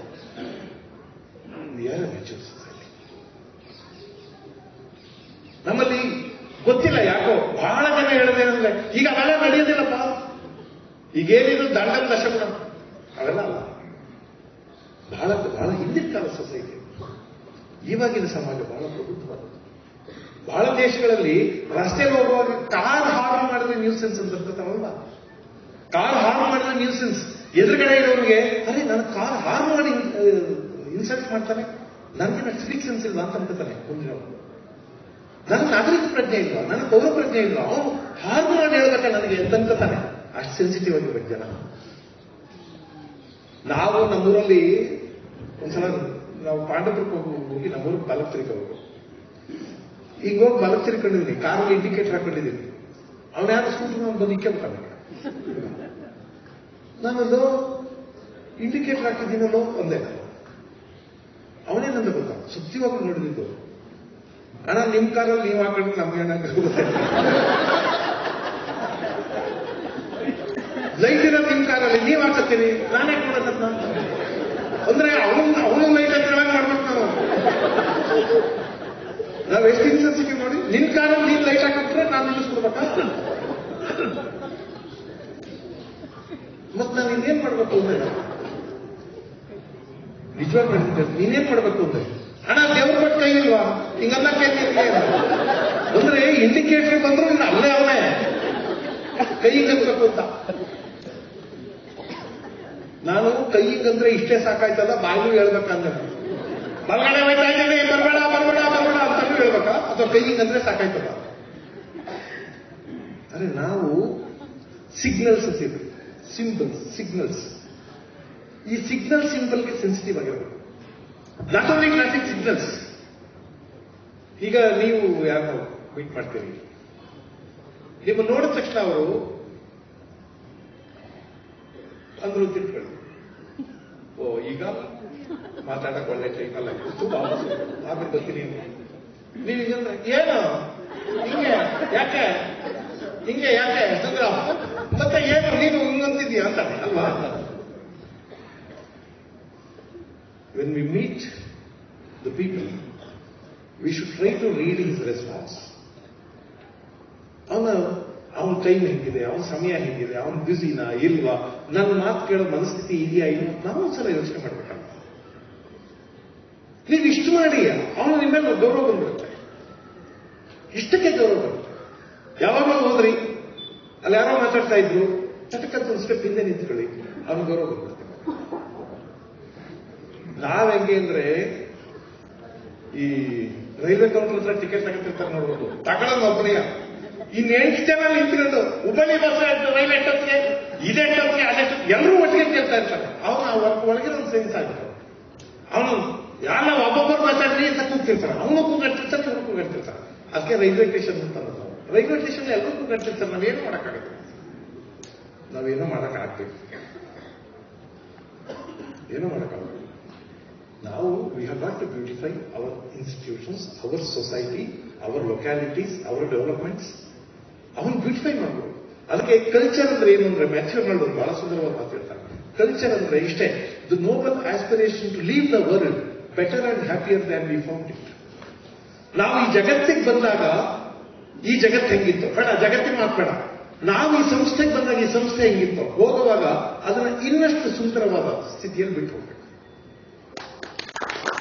ಅದನ್ನ ಕಲ್ಚರ್ ಅಂತ. The noble aspiration, noble aspiration, ಘನವಾದ ಇಚ್ಛೆ, ಒಂದು ಬಹಳ ಘನವಾದ ಇಚ್ಛೆ. ಅದೇನಂದ್ರೆ to leave the world better and happier than we found it. ಆಮೇಲೆ ಕಲ್ಚರ್ ಅಂದ್ರೆ ಏನು ಅಂದ್ರೆ, ಇದೆಲ್ಲ ಕಲ್ಚರಲ್ ಆಕ್ಟಿವಿಟಿ ಅದನ್ನ ಹೇಳ್ತೀವಿ. ಕಲ್ಚರ್ ಅಂದ್ರೆ ಪರ್ಸೂಟ್ ಆಫ್ ಪರ್ಫೆಕ್ಷನ್ ಅಂತಾರೆ. ಅಂದ್ರೆ ಮನುಷ್ಯ ಅನ್ನೋನು by definition is not perfect. ಮನುಷ್ಯ by definition is not perfect. ಅದಕ್ಕೆ ನಾವು ಭಗವಂತನೊಬ್ಬನನ್ನ ಪರಿಪೂರ್ಣ ಅಂತ ಕರೀತಾರೆ ನಮ್ಮ ಕಲ್ಚರ್ನಲ್ಲಿ. ದೇವರೊಬ್ಬ ಪರಿಪೂರ್ಣ, ಅವನೊಬ್ಬರೇ ಪರಿಪೂರ್ಣ, ನಾವ್ಯಾರು ಪರಿಪೂರ್ಣವಲ್ಲ. ಆದ್ರೆ ಪರಿಪೂರ್ಣತೆ ಕಡೆಗೆ ಪ್ರಯಾಣ ಮಾಡಬೇಕು. ಪರ್ಸೂಟ್ ಆಫ್ ಪರ್ಫೆಕ್ಷನ್, ಆ ಕಡೆಗೆ ಹೋಗ್ಬೇಕು. ಇನ್ನೂ ಚಂದ ಆಗ್ಬೇಕು, ಇನ್ನೂ ಚಂದ ಆಗ್ಬೇಕು, ಇನ್ನೂ ಚಂದ. ನಾವು ಮಾಡೋ ಕೆಲಸ ಇನ್ನೂ ಪರ್ಫೆಕ್ಟ್ ಆಗಿ. ನಾನು ನೋಡಿದ್ದೀನಿ ಕೆಲವು ಇನ್ಸ್ಟಿಟ್ಯೂಷನ್ಸ್ ಅಲ್ಲಿ ಹಿಂದ್ಗಡೆ ಒಂದು ಬ್ಯಾಕ್ಗ್ರೌಂಡ್ ಹಾಕಿದ್ದಾರೆ. ಆ ತೆರೆ ಹಾಕುವಾಗ ಅವರು ಕಾಲೇಜಿನ ಪ್ರಿನ್ಸಿಪಾಲ್ ಟೇಪ್ ಇಟ್ಕೊಂಡು ಆಗ್ತಾ ಇದ್ರು. ಕಣ್ಣಳತೆ ಸರಿಯಾಗಿತ್ತು, ನಾನು ಸರಿಯಾಗಿದೆ ಬಿಡಿ, ನಾನೇ ಗೆಸ್ಟ್ ಅದಕ್ಕೆ ಸರಿಯಾಗಿದೆ ಬಿಡಿ. ಅವ್ರು ಹೇಳಿದ್ರು, ಇಲ್ಲ ಸರ್, ನಮ್ಮ MD ಹೆಂಗೆ ಅಂದ್ರೆ ಅಳತೆ ಮಾಡಿಸ್ಬಿಟ್ಟು ನೋಡ್ಬಿಡ್ತಾರೆ, ಅದರಿಂದ ಏನೂ ಆಗಲ್ಲ. ಬಟ್ ಅವ್ರಿಗೇನಂದ್ರೆ ಒಂದ್ಸಲ ಈ ಪರ್ಫೆಕ್ಷನ್ ಅನ್ನೋದನ್ನ ನಮ್ಮ ಸಿದ್ಧಾಂತ ಅಂತ ಮಾಡ್ಬಿಡ್ತಾರೆ. We have got to do it as perfect as we can.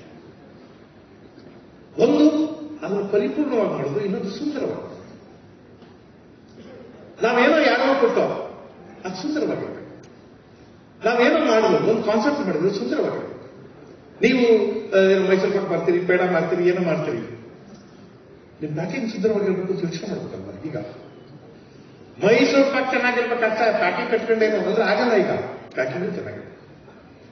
ನಿಮ್ಮ ಅವನು ಡಿಸ್ಪೆನ್ಸರ್ ಇದಾನಲ್ಲ, ಫೈನಲ್ ಡಿಸ್ಪೆನ್ಸರ್, ಅವನು ಕೂಡ ಏನೋ ಅನ್ಬಾರ್ದು.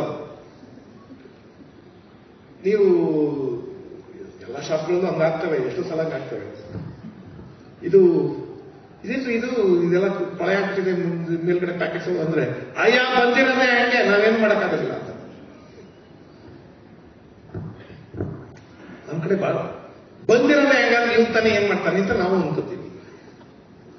But it has to be beautiful and it has to be perfect. ಅದು ಚೆನ್ನಾಗಿರ್ಬೇಕು ಮತ್ತು ಸುಂದರವಾಗಿರ್ಬೇಕು. ಅದು ಸಾಧ್ಯವಾದಷ್ಟು ಪರಿಪೂರ್ಣವಾಗಿ.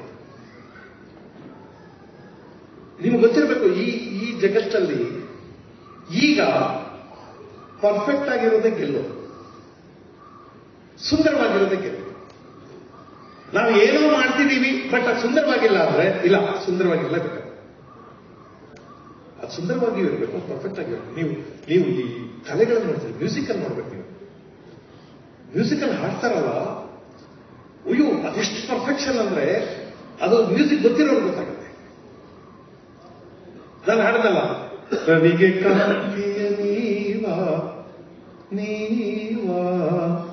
ಅಂದ್ರೆ ಇನ್ನೊಂದು ಸ್ವರ ಕೆಳಗಿಳಿತು ಅಂತ ಅವ್ರು ಗೊತ್ತಾಗುತ್ತೆ. ಅವ್ರ ಕಿವಿ ಬಹಳ ಸೂಕ್ಷ್ಮವಾಗಿರುತ್ತೆ, ಅಲ್ಲಿ ಇಳಿಬೇಕು ಅಂತಿರುತ್ತೆ. ನಮಗೆ ಒಂದು ಸ್ವಲ್ಪ ಹೆಚ್ಚು ಕಮ್ಮಿ ಆಡಕ್ಕೆ ಪರವಾಗಿಲ್ಲ, ಕೇಳಿಸಿ ಚೆನ್ನಾಗಿತ್ತು ಅಂತ. ಈ ಡಾನ್ಸ್ ಮಾಡ್ತಾರಲ್ಲ, ಡಾನ್ಸ್ ಮಾಡಿದಾಗ ನಾವು ಆ ಹುಡುಗಿ ಚೆನ್ನಾಗಿದೆ, ಡಾನ್ಸ್ ಚೆನ್ನಾಗಿತ್ತು ಅಂತ ಅನ್ಕೊಳ್ತೀವಿ. ಬಟ್ ಸರಿಯಾದ ಡಾನ್ಸ್ ಬಲ್ಲವರು ಹುಡುಗಿ ಸುಂದರವಾಗಿದ್ದಾಳೋ ಇಲ್ವೋ ಅಂತ ನೋಡೋದಿಲ್ಲ, ಡಾನ್ಸ್ ಮಾತ್ರ ನೋಡ್ತಾರೆ. It has to be perfect. Movement should be perfect. ಅದೇನೇನೋ ಮುದ್ರೆಗಳಿರ್ತವೆ, ಆ ಮುದ್ರೆಗಳು ಪರ್ಫೆಕ್ಟ್ ಆಗಿರ್ಬೇಕು. ಅವ್ರ ಕೈಯನ್ನ ಎರಡು ಕೈ ಹಿಂಗ್ ಮಾಡ್ತಾರಲ್ಲ, ಈ ಮನುಷ್ಯನ ಶಕ್ತಿ ಬಹಳ ಅದ್ಭುತವಾದಪ್ಪ. ಅದರಲ್ಲೂ ಕಲಿಯಿರಿ.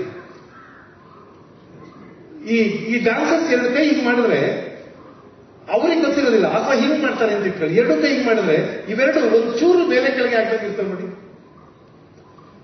ಎಷ್ಟು ಪರ್ಫೆಕ್ಟ್ ಮಾಡಿರ್ತಾರೆ.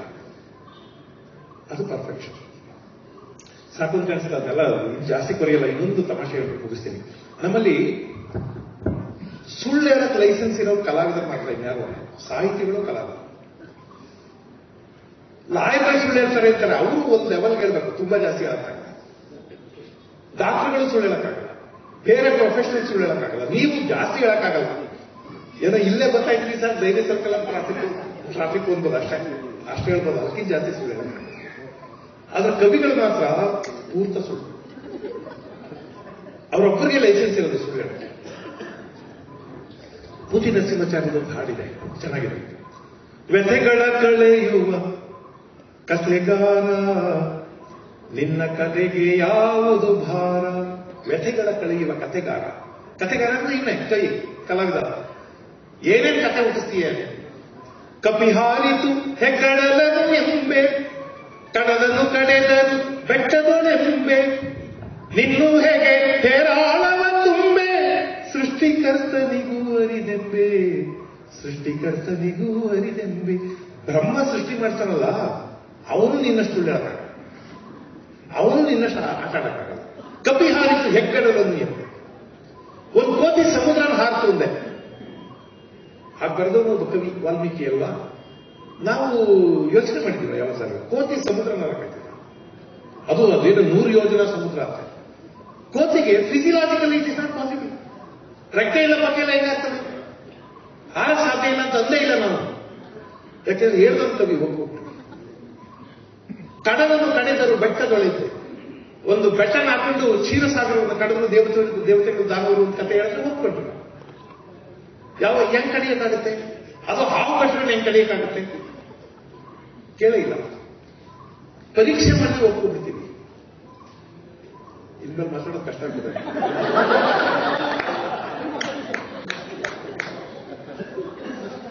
ಅಥವಾ ಅವರು ಅದಕ್ಕೆ ಬಂದಿರ್ಬೋದು.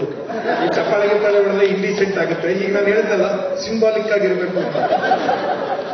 ಅದಕ್ಕೆ ಸುಮ್ಮನೆ ಇದನ್ನು ತೋರಿಸಿದ್ರೆ ನೀವು ನಿಲ್ಲಿಸ್ಬಿಡಿ ಸರ್ ಅಂತ ಹೇಳಕ್ಕೆ ಇರ್ಬೋದೇನೋ. ಬಟ್ ನಾನು ಕೋಟ ಖಾಲಿ ಮಾಡ್ತೇನೆ. ಈಗ ಎಲ್ಲ ಗೋಡೆ ಬಣ್ಣ ಹೊಡೆದಿರ್ತಾರೆ. ಬಣ್ಣ ಹಸಿಯಾಗಿದೆ, ಒರಗಿಕೊಳ್ಳಬೇಡಿ ಅಂದ್ರೆ ನಾವು ಒಂದ್ಸಲ ಮುಟ್ಟು ನೋಡ್ತೀವಿ ಹಸಿಯಾಗಿರೋದ ಇಲ್ಲ. ಆದ್ರೆ ಕೋತಿ ಸಮುದ್ರ ಅಂತಂದ್ರೆ ನೋಡೋದು. ಯಾಕಂದ್ರೆ ಹೇಳಿದ್ರು ಕವಿ ಹೇಳಿದ್ರು. ಈಗ ಈ ಯಾವುದೋ ನಾಟಕ ನಡೀತಾ ಇರ್ತಾರೆ, ಇಲ್ಲ ಈ ಸ್ಟೇಜ್ ಮೇಲೆ ಒಂದು ನಾಟಕ ಮಾಡ್ತೀನಿ ಅಂತ ಇಟ್ಕೊಳ್ಳಿ. ಅಲ್ಲಿ ಯಾರೋ ಹುಡುಗಿ ನಿಂತಿದ್ದಾರೆ, ಇವನು ಇಲ್ಲಿ ಬಂದು ಆಹಾ ಇಂಥ ಕಾಡಿನ ಮಧ್ಯದಲ್ಲಿ ಇವಳು ಯಾರೋ ತರುಣಿ, ಯಾರೋ ಗೊತ್ತಿಲ್ಲವಲ್ಲ ಕಾಡ ಇದು. ಹೆಚ್ಚಂದ್ರೆ ಹಿಂದ್ಗಡೆ ಒಂದು ಪರ್ದೆ ಹಾಕಿರ್ತಾರೆ, ಆ ಪರ್ದಲ್ಲಿ 4 ಗಿಡ ಬಂದಿರ್ತಾರೆ. ಅದೇ ಕಾಡಾಗಿರ್ತದೆ. ಆದ್ರೆ ಕಲಾವಿದ ಹಂಗೆ ಹೇಳಿದ್ರೆ ನಾವು ಎಲ್ಲಯ ಕಾಡು ಅಂತ ಅನ್ನೋದೇ ಇಲ್ಲ. ಆಮೇಲೆ ಇಷ್ಟೊತ್ತಲ್ಲಿ ನಾಟಕ ಮಾಡ್ತಾ ಇರ್ತಾರೆ, ಅಯ್ಯೋ ದೇವರೇ ಈ ಸುಡು ಬಿಸಿಲಿನಲ್ಲಿ ನಾನು ಹೇಗೆ ನಡೆಯಲಿ ಅಂತ. ಕಲಾವಿದರು ಹೇಳಿದ್ರೆ ಎಲ್ಲವೂ ಬಂದ್ಬಿಡ್ತೀರ ನೀವು, ಎಲ್ಲ ಹೇಗೆ ಬಿಸಿಲು ಅಂತ ಕೇಳಿದ್ರೆ ನೀವು. ಅದಕ್ಕೆ ಹೇಳೋದು, ಕವಿ ಕಲಾವಿದರ ಸುಳ್ಳು ಯಾರು ಹೇಳಲ್ಲ. ಹರಿಶ್ಚಂದ್ರ ನಾಟಕ ನೋಡ್ಕೊಡ್ತೀರ, ಸಿನಿಮಾ ನೋಡ್ತೀವಿ. ಲೋಹಿತಾಶ್ವ ಯಾವ ಕಡೆ ಇತ್ತೆ, ಅವಳಿಗೆ ಸತ್ತೋಗ್ತಾರೆ, ನಾವೆಲ್ಲ ಅಳ್ತೀವಿ. ಕಚ್ಚಿರೋದು ಹಾವಲ್ಲ, ಅವಳಿಗೆ ಸತ್ತಿಲ್ಲ. ನಮ್ಮ ಅಳು ಮಾತ್ರ ಸುಳ್ಳು ಅದು ನಿಜ. ಅರೆ ನಾನು ಎಂತ ಮುಗ್ದಿರೋದು ನಾವು. ಅರೆ ಅವನು ನೆಕ್ಸ್ಟ್ ಮತ್ತೆ ಬರ್ಬೇಕು ಹುಡುಗ. ಆ ಹಾವು ನಿಜವಾದ ಹಾವಲ್ಲ ನಾಟಕದಲ್ಲಿ, ಸುಮ್ಮನೆ ಒಂದು ರಬ್ಬರ್ದು ಹಿಂಗ ಅನ್ನಿಸ್ತಾರೆ ಅಷ್ಟೇ. ಹಿಂದ್ಗಡೆ ಯಾರೋ ಬಿಡ್ತಾನೆ ಹಿಂಗಂತ ಅವ್ರಿಗೆ ಬಿದ್ದೋಗ್ಬಿಡ್ತಾನೆ. ನಮ್ಮ ಅಳು ಮಾತ್ರ ಸತ್ಯ. ವಿಚಿತ್ರ ಇದು. ಆ ಹುಡುಗಂದು ಅಭಿನಯ ಸುಳ್ಳ ಹಾವು, ನಾವು ಉಳಿಸಿರೋ ಸತ್ಯ. ಕಲೆಗಿದೊಂದು ಶಕ್ತಿ ಇದೆ. ನಾನು ಯಾವಾಗಲೂ ಒಂದು ತಮಾಷೆ ಹೇಳ್ತಿರ್ತೀನಿ. ಕೆ.ಎಸ್. ನರಸಿಂಹಸ್ವಾಮಿ ಅವರೊಂದು ಹಾಡಿದೆ. ಹೆಂಡತಿ ತವ್ರ ಮನೆಗೆ ಹೋಗ್ಬಿಟ್ಟಿರ್ತಾರೆ, ಬಹಳ ದಿವಸ ಆದ್ರೂ ಬಂದಿರೋದು. ಆಗ ಗಂಡ ಬೇಜಾರು ಮಾಡ್ಕೊಂಡಿರ್ತಾರೆ. ಹಿಂದಿನ ಕಾಲ ಅವಾಗ ಹೆಂಡತಿ ತವ್ರ ಮನೆಗೆ ಹೋಗಿ ವಾಪಸ್ ಬೇಜಾರು ಮಾಡ್ಕೊಳ್ಳೋದಲ್ಲ, ಇವನೇ ಹೇಳ್ಕೊಳ್ತಾನೆ, ಅಪ್ಪು ಕೊಯ್ತಾ ಇದೀಯಾ, ಒಂದು 3-4 ವಾರ ಇದ್ದು ಬಾ ಅಂತ ಹೇಳ್ತಾನೆ. ಆಮೇಲೆ ನಿಮ್ಮ ಫ್ರೆಂಡ್ಸ್ಗಳು ಹೇಳ್ತಾಳೆ, ಇಲ್ಲ ಕಣ ಅವಳು ಮನೆಯಲ್ಲಿ ಬನ್ನಿ, ಮನೆಗೆ ಬರುವಾಗ ತಗೊಂಡ್ ಬನ್ನಿ ಅಂತ ಎಲ್ಲ ಹೇಳ್ತಾರೆ. ಆವಾಗ ಹಿಂದಿನ ಕಾಲದಲ್ಲಿ ಹೆಂಡತಿ ಪಾಪ ಗಂಡ ಬೇಜಾರು ಮಾಡ್ಕೊಂಡಿದ್ದಾನೆ ಅಂತ ಒಂದು ಪತ್ರ ಬರೀತಾನೆ. ಅದು ಬಹಳ ಸುಂದರವಾದ ಪತ್ರ. ಅದು ಈ ಹಾಡು ಬರೋದು 80 ವರ್ಷ ಆಗಿದೆ ಅನ್ಸುತ್ತೆ. ಈ ಹಾಡು ನೀವು ಕೇಳಿರ್ತೇನೆ. ಪ್ರಿಂಟಿಂಗ್ ಆಗಬಾರ್ದು. ತವರ ಸುಖದೊಳಗೆನ್ನ ಮರೆತಿಹಳು ಎನ್ನದಿರಿ, ನಿಮ್ಮ ಪ್ರೇಮವ ನೀವೇ ಒರೆಯನಿಟ್ಟು, ನಿಮ್ಮ ನೆನಪೇ ನನ್ನ ಹಿಂಡುವುದು ಹಗಲಿನಲ್ಲಿ, ಇರುಳಿನಲ್ಲಿ ಕಾಣುವುದು ನಿಮ್ಮ ಕನಸು. ಅದೆಲ್ಲ ಸರಿ. ಒಂದು ಚರಣ ಇದೆ ಅದಕ್ಕೆ. ಚಿತ್ರದುರ್ಗದ ರೈಲು ನಿತ್ಯವೂ ಓಡೋಡಿ ಮೈಸೂರ ಸೇರುವುದು ನಾನು ಬಲ್ಲೆ. ನಾಳೆ ಮಂಗಳವಾರ ಮಾರನೆಯ ದಿನ ನವಮಿ, ಆಮೇಲೆ ನಿಲ್ಲುವೆನೇ ನಾನು ಇಲ್ಲೇ. ಮರೆತಿಹಳು ಎನ್ನದಿರಿ ಕಣ್ಮರೆಯ ತೋಟದಲ್ಲಿ, ಮರೆತಿಹಳು ಎನ್ನದಿರಿ ಕಣ್ಮರೆಯ ತೋಟದಲ್ಲಿ, ಅಚ್ಚ ಮಲ್ಲಿಗೆ ಅರಳು ನಗುತ್ತಲಿಹುದು, ಬಂದು ಬಿಡುವೆನು ಬೇಗ ಕೆರಳದಿರಿ ಮರುಗದಿರಿ, ಚುಚ್ಚದಿರಿ ಮೊನೆಯಾದ ಮಾತನೆಸೆದು, ತವರ ಸುಖದೊಳಗೆಲ್ಲ ಮರೆತಿಹಳು ಎನ್ನದಿರಿ, ನಿಮ್ಮ ಪ್ರೇಮವ ನೀವೇ ಒರೆಯನಿಟ್ಟು. ಅದು ಚೆನ್ನಾಗಿದೆ ಅಲ್ವಾ? ಕೇಳಲು ಚೆನ್ನಾಗಿದೆ ಅಂತ ಅನ್ಕೊಂಡ್ವಿ. ಆದ್ರೆ ಯಾರೋ ಪ್ರಶ್ನೆ ಮಾಡಿದ್ರ, ಚಿತ್ರದುರ್ಗದ ರೈಲು ನಿತ್ಯವೂ ಓಡೋಡಿ ಮೈಸೂರ ಸೇರುವುದು ನಾನು ಬಲ್ಲೆ. ಚಿತ್ರದುರ್ಗಕ್ಕೂ ಮೈಸೂರಿಗೂ ರೈಲೇ ಇಲ್ಲ. ಅಂದ್ರೆ ಕೆ.ಎಸ್. ನರಸಿಂಹಸ್ವಾಮಿ ಬಿಟ್ಟಿರೋ ರೈಲಿದು, ಬಿಟ್ಟಿಲ್ಲ. ಕವಿಗಳು ಎಲ್ಲ ಬೇಕಾದ್ರೂ ರೈಲು ಇರ್ಬೋದು. ಚಿತ್ರದುರ್ಗಕ್ಕೂ ಮೈಸೂರು ಟ್ರ್ಯಾಕೇ ಇಲ್ಲ, ದಿನ ಓಡ್ತಾವಂತೆ ರೈಲು. ನಾವು ಇಷ್ಟು ವರ್ಷ ಹಾಡು ಕೇಳಿದೀವಲ್ಲ, ರೈಲೆಲ್ಲದೆ ಅಂತ ಕೇಳಿದೀವಲ್ಲ. ಗೋಪಾಲಕೃಷ್ಣದುರ್ಗ ಒಂದು ಅಡುಗೆ ಮಧ್ಯೆ ಇದೆ, ನಕ್ಷತ್ರ ಲೋಕಕ್ಕೂ ಬಿಟ್ಟೆ ರೈಲು ಅಂತ. ಇವರು ಬರೀ ಚಿತ್ರದುರ್ಗ ಮೈಸೂರು, ಇನ್ನೂ ಒಂದು ನಕ್ಷತ್ರ ಲೋಕಕ್ಕೂ ಬಿಟ್ಟೆ ರೈಲು. ನರಸಿಂಹಸ್ವಾಮಿ ಅವ್ರದ್ದು ಇನ್ನೊಂದಾಗಲಿ ಬಹಳ ಇಷ್ಟ ಆದವು. ಚೆಂಗು ಗರಿಗಳ ನಡುವೆ ತುಂಬು ಚಂದಿರ ಬಂದು, ಬೆಳ್ಳಿ ಹಸುಗಳ ಹಾಲ ಕರೆಯು ಒಂದು, ಅಂಗಳದ ನಡುವೆ ಬೃಂದ ನಿಂದು ಹಾಡುವೆವು ಸಿರಿಯ ಕಂಡು, ಹಾಡುವೆವು ಸಿರಿಯ ಕಂಡು, ತಾರೆಗಳ ಮೀಟುವೆವು, ಚಂದಿರನ ದಾಟುವೆವು, ಒಲುಮೆಯೊಳಗೊಂದು ನಾವು, ಒಲುಮೆಯೊಳಗೊಂದು ನಾವು, ನಮಗಿಲ್ಲ ನೋವು ಸಾವು, ನಮಗಿಲ್ಲ ನೋವು ಸಾವು, ನಮಗಿಲ್ಲ ನೋವು ಸಾವು, ನಮಗಿಲ್ಲ ನೋವು ಸಾವು. ಅದು ಹಾಡು. ತಾರೆಗಳ ಮೀಟುವೆವು, ಚಂದಿರನ ದಾಟುವೆವು. ಇದು 80 ವರ್ಷ ಆಯ್ತು ನಾನು. ಚಂದ್ರನ ಮೇಲೆ ಒಂದು ಮಿಷನ್ ಕೂರ್ಸಕ್ಕೆ ಈ ಇಸ್ರೋ ಇಷ್ಟೊಂದು ಕಷ್ಟಪಡ್ತಾರೆ. ಇವರು ದಾಟಿ ಆಚೆ ಹೋಗ್ತಾರೆ ಕವಿಗಳು. ಆಗ್ಲೇ 80 ವರ್ಷದಿಂದ ಇನ್ನೂ ಚಂದ್ರನ ಮೇಲೆ ಯಾರೋ ಹೋಗಿರಲಿಲ್ಲ. ಇವರು ಚಂದ್ರನನ್ನು ದಾಟಿ ಹೋಗ್ತೀವಿ ಅಂತ. ನಾವು ಹೆಂಗಯ್ಯ ದಾಟ್ತೀಯ, ದಾಟ್ಕೊಂಡು ಎಲ್ಲಿ ಹೋಯ್ತೀಯ ಕೇಳಿದ್ವ? ನಮಗಿಲ್ಲ ನೋವು ಸಾವು ಪದ್ಯ ಬರೀತಾರೆ. ಅಲ್ಲಿ ಡೈ ನೋವು ಇರಲಿ. ಸುಮ್ಮನೆ ಲೇವಡಿ ಮಾತಲ್ಲಿ ಹೇಳಿದೆ. ನಾನು ಹೇಳ್ಬೇಕಾದ ಮಾತೊಂದು, ಕಲೆಗೆ ಯಾವುದನ್ನು ಒಪ್ಪಿಸುವ ಶಕ್ತಿ ಇರುತ್ತೆ. ಯಾಕೆಂದ್ರೆ ಸುಳ್ಳು ಹೇಳ್ತಾನೆ, ಇನ್ನೊಂದು ಸತ್ಯ ಹೇಳ್ತೇವೆ. ಪುರಂದರದಾಸ ಒಂದು ಹಾಡಿದೆ, ಸುಳ್ಳು ನಮ್ಮಲ್ಲಿಲ್ಲ ವಯ್ಯ, ಸುಳ್ಳೆ ನಮ್ಮನೆ ದೇವರು. ಪುರಂದರದಾಸ ಸುಳ್ಳಿಲ್ಲ ನಮ್ಮ ಹತ್ರ ಅಂತಾರೆ, ಸುಳ್ಳೆ ನಮ್ಮನೆ ದೇವರು ಬರೀತಾರೆ. ನಾವು ಯಾವ್ದು ನೋಡ್ಕೋಬೇಕು? ಈ ಒಂದು ಸ್ಟೇಟ್ಮೆಂಟ್ ಸುಮ್ಮನೆ ಹೇಳ್ತೀನಿ, ನಾನು ಹೇಳಿದ ಮಾತು ಎಲ್ಲ ಸುಳ್ಳು. ನೀವೇನು ಅರ್ಥ ಮಾಡ್ಕೊತೀರ?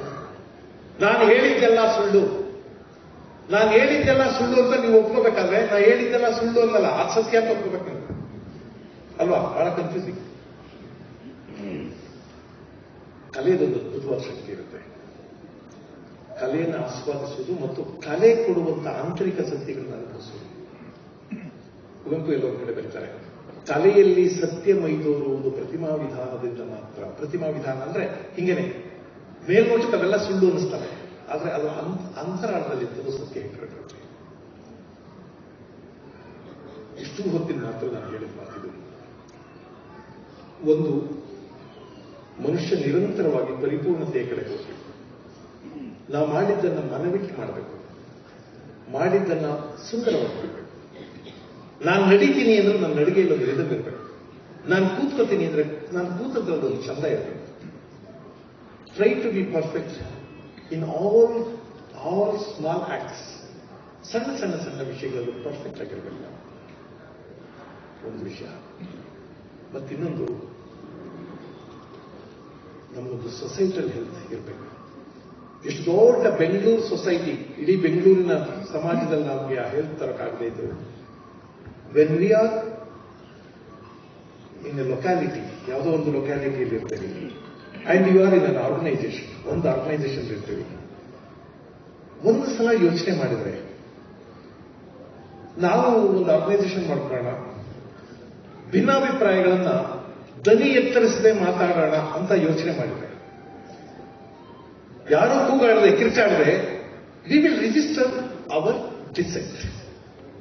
ನಮ್ಮ ಭಿನ್ನಾಭಿಪ್ರಾಯಗಳೇನಿವೆ ಅವನ್ನ ಕೂಗಾಡದೆ ಕಿರ್ಚಾಡದೆ ಪರಸ್ಪರ ಗೌರವ ಕಳ್ಕೊಳ್ಳದೆ ಹೇಳ್ಬೋದಲ್ವಾ ಅಂತ ಯೋಚನೆ ಮಾಡಿದ್ರೆ, we are moving to a matured society. Thank you very much. ನಮಸ್ಕಾರ.